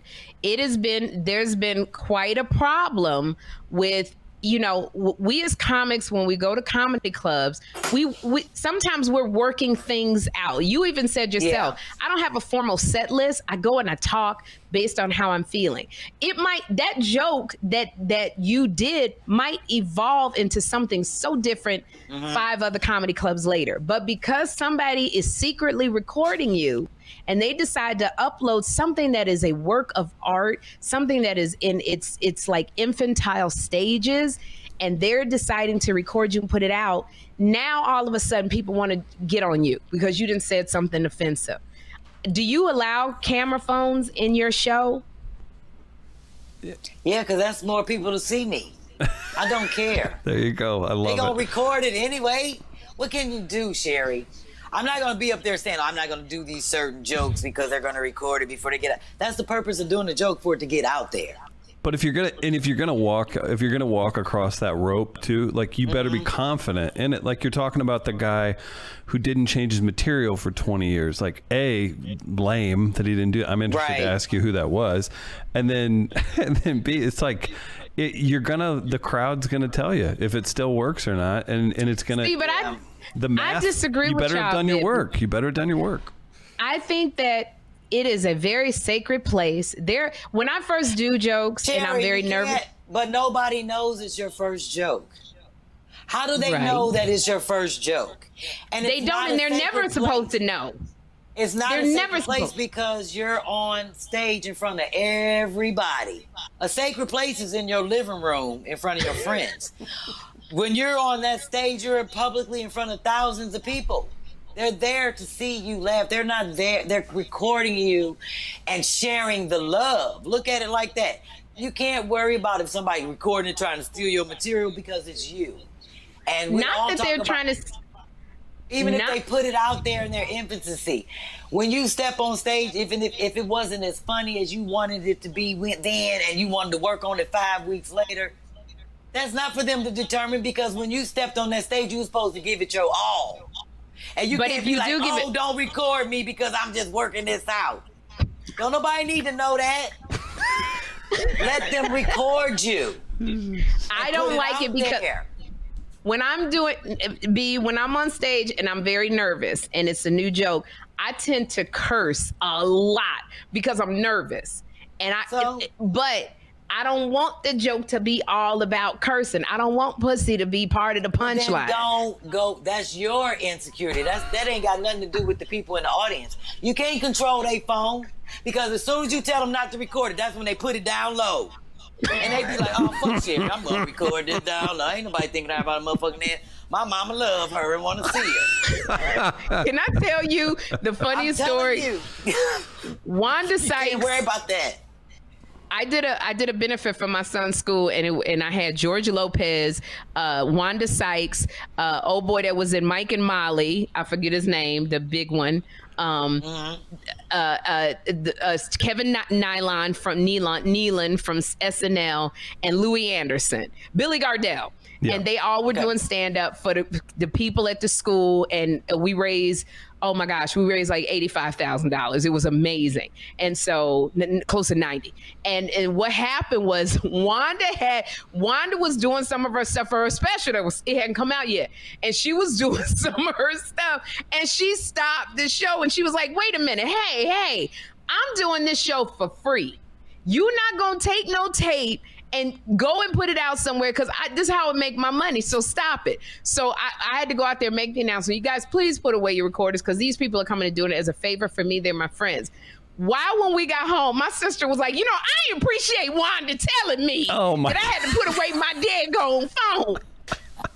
My sister and her husband were recording the entire show. And I said to them, you're not supposed to tape. And that's exactly what she said, B. She was like, yeah, but Auntie Ina she loved Wanda. She want to see her show. That's what I'm saying. And we gonna still tape. And then what you gonna do about it? Nothing. Keep on working on your show. And she kept recording it down low. Thank you. Recorded it down there. About that. I feel like they record me, so let me be my best shit. Make sure I don't slip up. And if they get it out there, other people see. You never know who they sending it to. Well, I can't argue with B-Flat too much. I can't. That's how I look at it. It's more. I really can't argue with you too much because you like I've seen you slay in a crowd. Your material is bar none one of the best. And we're gonna end with this something. It was not fun, but I want to know what you feel. I want to know how you feel. Blair Underwood, who has been married to Desiree DaCosta, I believe. Oh, we got two. Desiree DaCosta. Blair Underwood, 27 years they've been married. They have 3 children. And now they're divorcing. So Blair Underwood is one of those people, B-Flat, that I've never heard anything bad about in Hollywood. Wow. He is the utmost respect. I've never heard about him creeping because, women like to talk about these men out here in Hollywood. I've never heard anything. So do you think Blair, because he was married to a woman, Desiree was 51 years old. Blair is a little bit older, in his 50s. He had somebody close to his age. You think now he's gonna wild out and go get a young girl? No. You don't? You think he'll get somebody still his age? Probably. I do. Why? Why do you think that? Because he's used to that stability, and you know how men are. We can be single forever. Men can't be single once they get. No, they can't. They need somebody to take care of them. So he gonna go find some. Ain't no young girl gonna be able to cook and do all that stuff his wife did for 27 years. But I don't think he's gonna. He might have them. I don't think that's. He might have something on the dip, girl. He always think that old men want younger women. Old men, they can't do it just like old women. Half the time, they don't want to be bothered with all of that. And he just seems more. Grounded, more grounded. I can't, like you said, we haven't heard about him. That's like to say if Denzel were to get a divorce. I can't see him out there wilding out, and now he running. They not Puff Daddy. I absolutely could see Denzel wilding out with somebody like 30 years younger than him on his own. I could see Denzel wilding out. I could see Blair wilding out because the way I feel, yes, their thing works like ours when we get older. But if the right 20 or early 30-year-old came at him and showed him fun and silliness, I think they would be like, wow, okay. Now they might fall asleep at the club. They might have, feel like, okay, I can't go all night without taking this red pill. But I think the newness of a young girl would get Denzel and Blair because they've never had, for 27 years. You know, when you older, sometimes you get ready. You ever went with Dennis to go out somewhere, then y'all looked at each other and was like, you know what, babe? Let's go back home and watch something on Netflix because you just don't feel like it going out. Now you with a girl who's like, let's go. Let's have fun. It keeps you young, hanging out with young people. And that's why my husband is young. And I like young. But at the same time, I know that if we've been married 27 years, I'm probably not looking for all of that at that point. You see what I'm saying? The newness and that freshness can still come with somebody around their same age. I don't see them out just trying to be. Now, if it was Samuel L. Jackson, I'd be like, yeah. He looked like he might have 3 bitches in the car and 2 on his arm and 1 waiting at the house. Because he just seemed like an old player and just loves life. But I just feel like Denzel and Blair, like you said, you haven't really heard much about them. They just seem a little more grounded. I still feel like they would still be like secretive. And next thing you know, next year they're going to be like, oh, he's dating Guinevere, so-and-so, some old white lady. Well, then that actually... From England. Guinevere? Who's Guinevere? Guinevere? I'm just saying. Okay, well, then that means if I go by your logic, and Blair is getting a divorce, and you think that he will stick with his age group, then I should put my, what do you call it, throw my hat in the ring for a Blair. Why are you trying to throw your hat in the ring for Blair? Because how you know he's somebody you want to date? Because I've had interactions with Blair. Huh? Right. He might be crazy. I've had interactions with him. I've worked with him professionally. He's such a gentleman, and I like him. He's a really nice man. He even said when he was married to Desiree for 13 years, he said, and I love it, he said, I wanted to be her rock, her protection. If she had a problem, I wanted to solve it. I thought that's what was expected of me. And he learned to let her go through her own stuff. But just the fact that he wanted to do that. Actually, I think Blair is a really nice guy.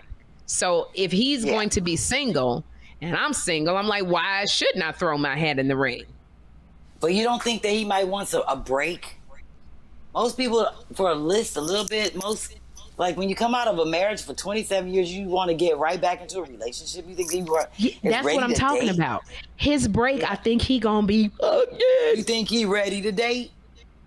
No, I think he's gonna be he's gonna be with somebody. He ain't gonna be single for long. He's not gonna be a bachelor for long.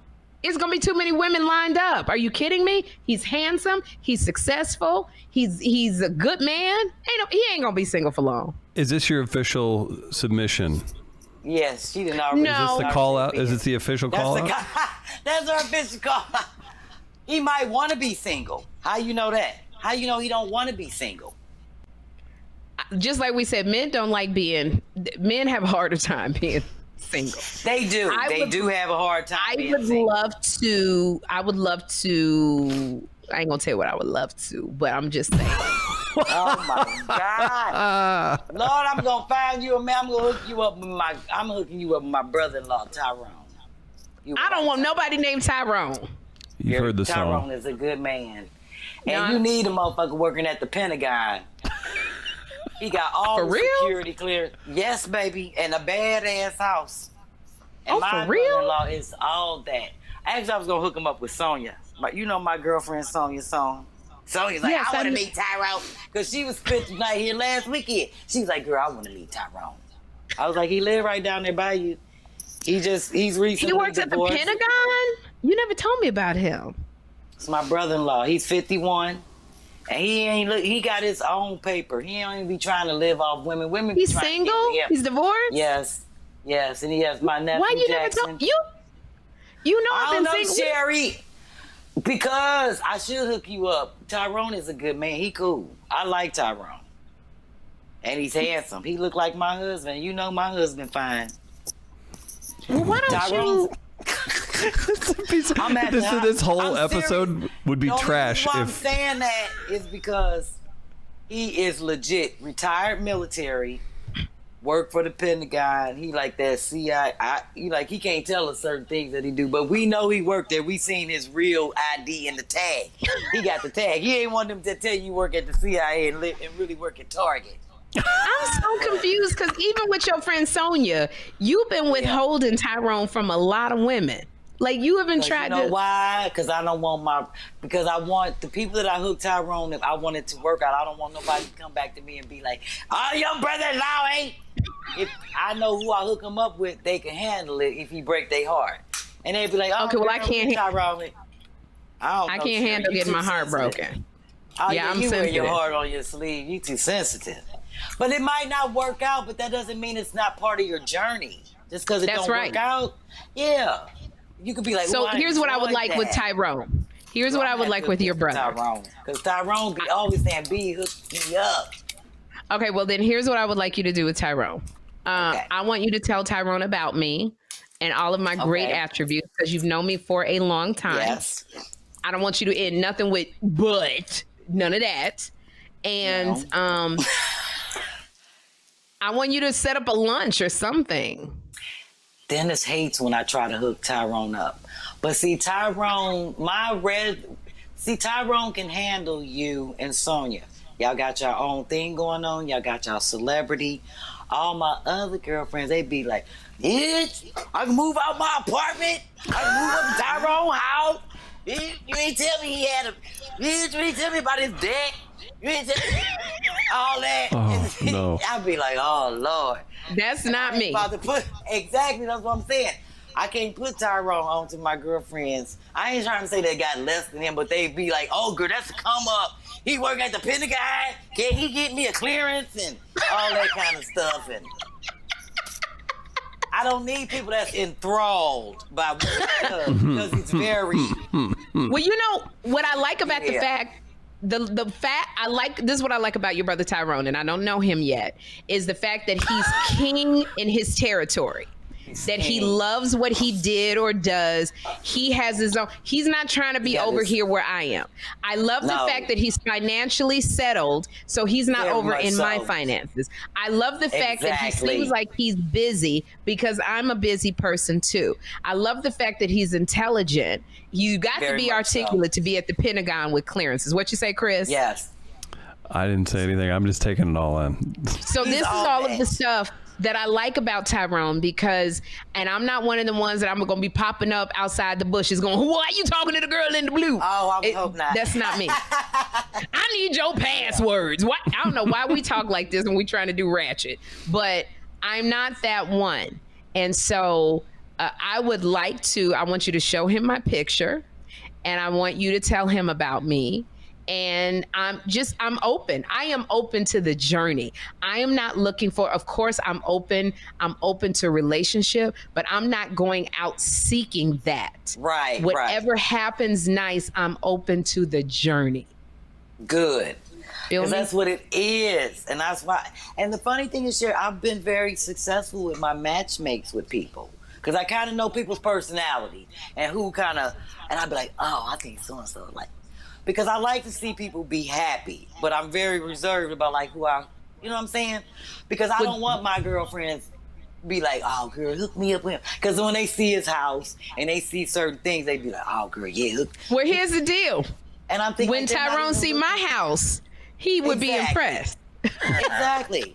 But see, that's the thing. He's so used to being. He's a conservative dude, but he's fun. And he likes to get out. And, like, he comes up here to visit us, but then he's one of them, oh, I'm spending my birthday alone again by myself. Because he's a romantic. He likes to be. But he's just not going to be with anybody. He'd rather be by himself than to be with and I don't blame him because he don't need no drama. He live in a nice neighborhood. He don't need nobody coming over there trying to bust out. He's 51 years old. Well, you know what I'm saying? I think and he got a son that's 6 years old. That goes to show you. Him and his wife, they were in the military together. They waited a long time to have kids. They get along well. She got her own man. Jackson is well-rounded. He's 6 years old. And they have a great, I like how they operate. And I feel like they are a model for how other step-parents and people co-parenting should. So that's how I know he's a good dude, because I like how he operates.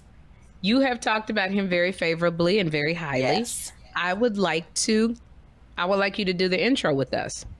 He might ask you to go to Barbados with him next year. He's going by himself. You know that is trip he willing to? Is he willing to pay for my ticket? He probably would. He got paper. Then we can go to Barbados. He definitely going. He just paid his deposit yesterday. He just decided last week. He's like, you and Dennis going, everybody going, other family, I'm going. Okay, well, I'm open. You know, I've lost this weight. I've lost 30 pounds. I know you look extremely fly. Don't hurt him. I got it. My one, no. You hurt Not in Barbados. I'm going to hurt you. I'm going to let you know this now. Oh, baby, no. But no, you ain't going to hurt me because you know I'm going to be hurting him. And it ain't even my part. Not you, Tyrone. Oh, I'm just saying, I be rocking my bikini. Everybody be like, I can't believe she can still wear a bikini in her fit. Yes, baby. Let me tell you something. B Flat gave me an outfit that I treasure to this day. It was a white overall, you know, like the prison overalls, but it was white and it was so fly. I looked at her like, this is when I was a size 16, 18. I'm like, B literally is a size 2'4", and she was like, I got something perfect for you. I'm gonna give it to you because I can't fit it. I'm looking at this thing going, I can't even get my leg through the thing, but I took it. Do you know I actually was able to wear it? I think I'm gonna send you a picture. I wore it with some. Finally, I didn't get rid of. I loved it, and I wore it with some high heels, and it was fly. And see, Sherry, you got an ass. I can't wear that. I ain't got no ass. I'm B flat ass. That's why it didn't look right on me. It looked like a potato sack. That's why I was like, this would be perfect on you. And you know I ain't got the breasts like you. And it was just looking straight on me like a board. I don't have nothing, no curves like that to pull that cargo suit together. That's why I was like, I got to send it. It was cargo. Yeah, I left the front open, so it was all of my cleavage. It looks so good, and I had a little waistline, and I got compliments all night. So maybe I will wear that when you do the intro with Tyrone. I told Sonia, but her ass so flighty. I don't really want him to be. I don't know. I love her to death, but okay. Well, don't have your friends competing. No, not at all. Because Tyrone, believe me, he ain't one of them. Oh, I want to meet her. That's your girlfriend. He's not like that.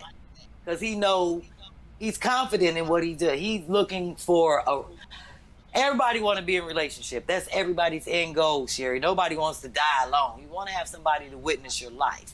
But in the interim, you gotta date. You gotta get out there. You gotta try and be open to that. And that's where he's at. Because I think he's been divorced now like 4 years, maybe 3 or 4 years.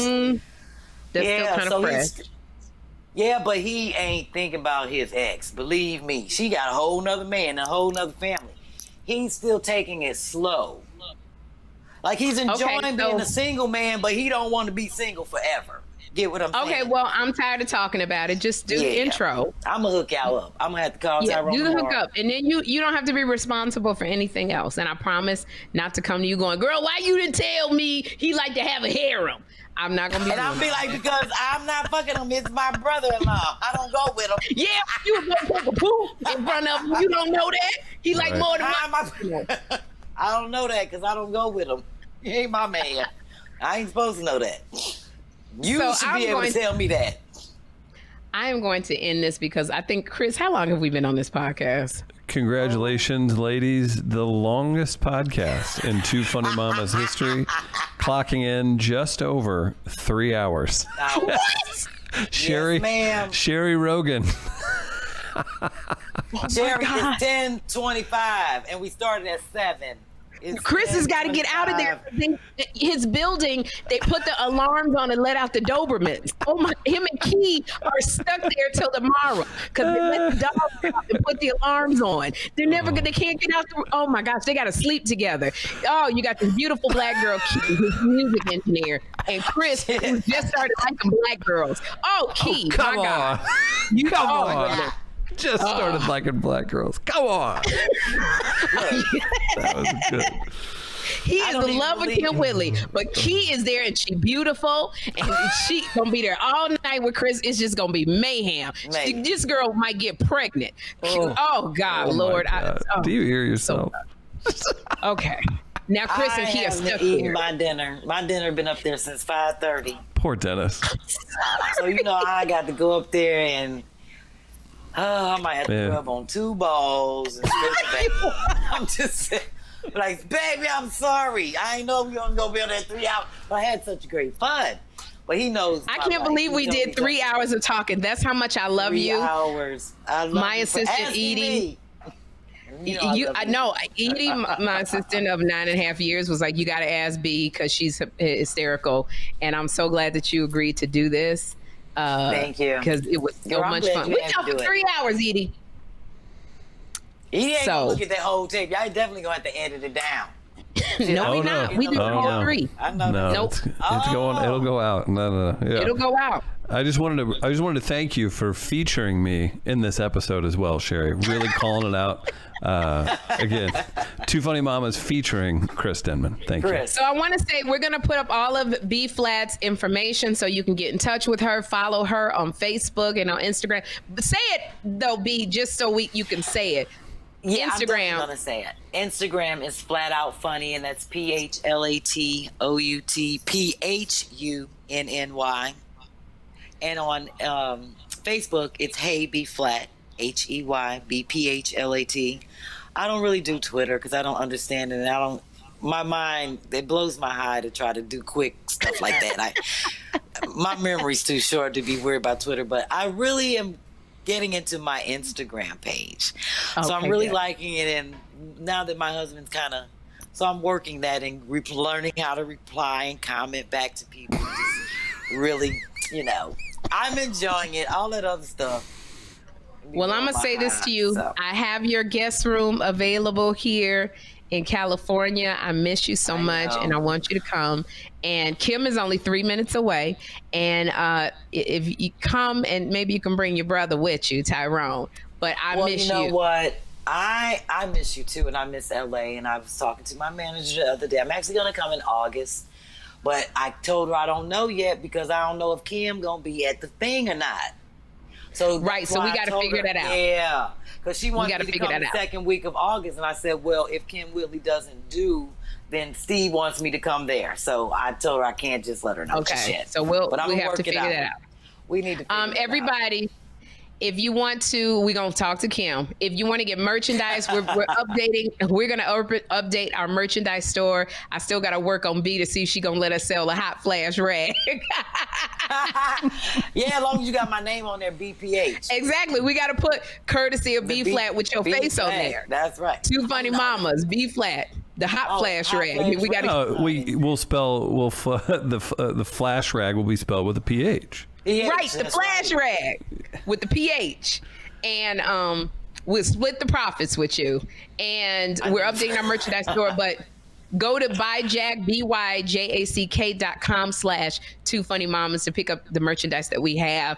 And you can leave a comment. Please tell 5 or 6 of your people, your family and friends to follow Kim and I at 2 Funny Mamas. We're going to start having more experts. We're kind of not revamping, but we're going to bring on more experts for you guys. And we got a lot of really great stuff planned. And we are so thankful that you stuck around for 3 hours to listen to this amazing, amazing woman spit knowledge and funny. Oh, and Lord, what I admire. Delirious. I'm delirious. She's delirious doing it. But she is one of the best. You are one of the best. So thank you, Sherry. Thank you. And I love you. Coming from you, you know, every time you give me so many great accolades, and I'm always like overwhelmed because coming from you, that just really says a lot. And I just be feeling like, she gives me too much credit, but no, thank you. Not enough. I appreciate it. Thank you. So get your flowers. Take your flowers. Give one to Tyrone, and we gonna get out of here. I'm on that. I'm hollering at him tomorrow. You know I'm gonna be texting you. I know. I'm hooking you up. I'm gonna send you a picture too. I got you. So say goodnight to everybody. Be flat. We gonna take it out, and we love you guys. God bless you. Say goodnight, girl. Good night, everybody, and make sure y'all continue watching this show. Thank you. Bye, Chris. Good night. Love you, Sherry. Good night. Love you, B. Love you, Chris. Y'all better hang up on me because you know I don't know how to hang up. We'll hang up and don't say. Oh. Bye, everybody. Thanks for listening. Thank you. 2 Funny Mamas. 2 Funny Mamas. 2 Funny Mamas.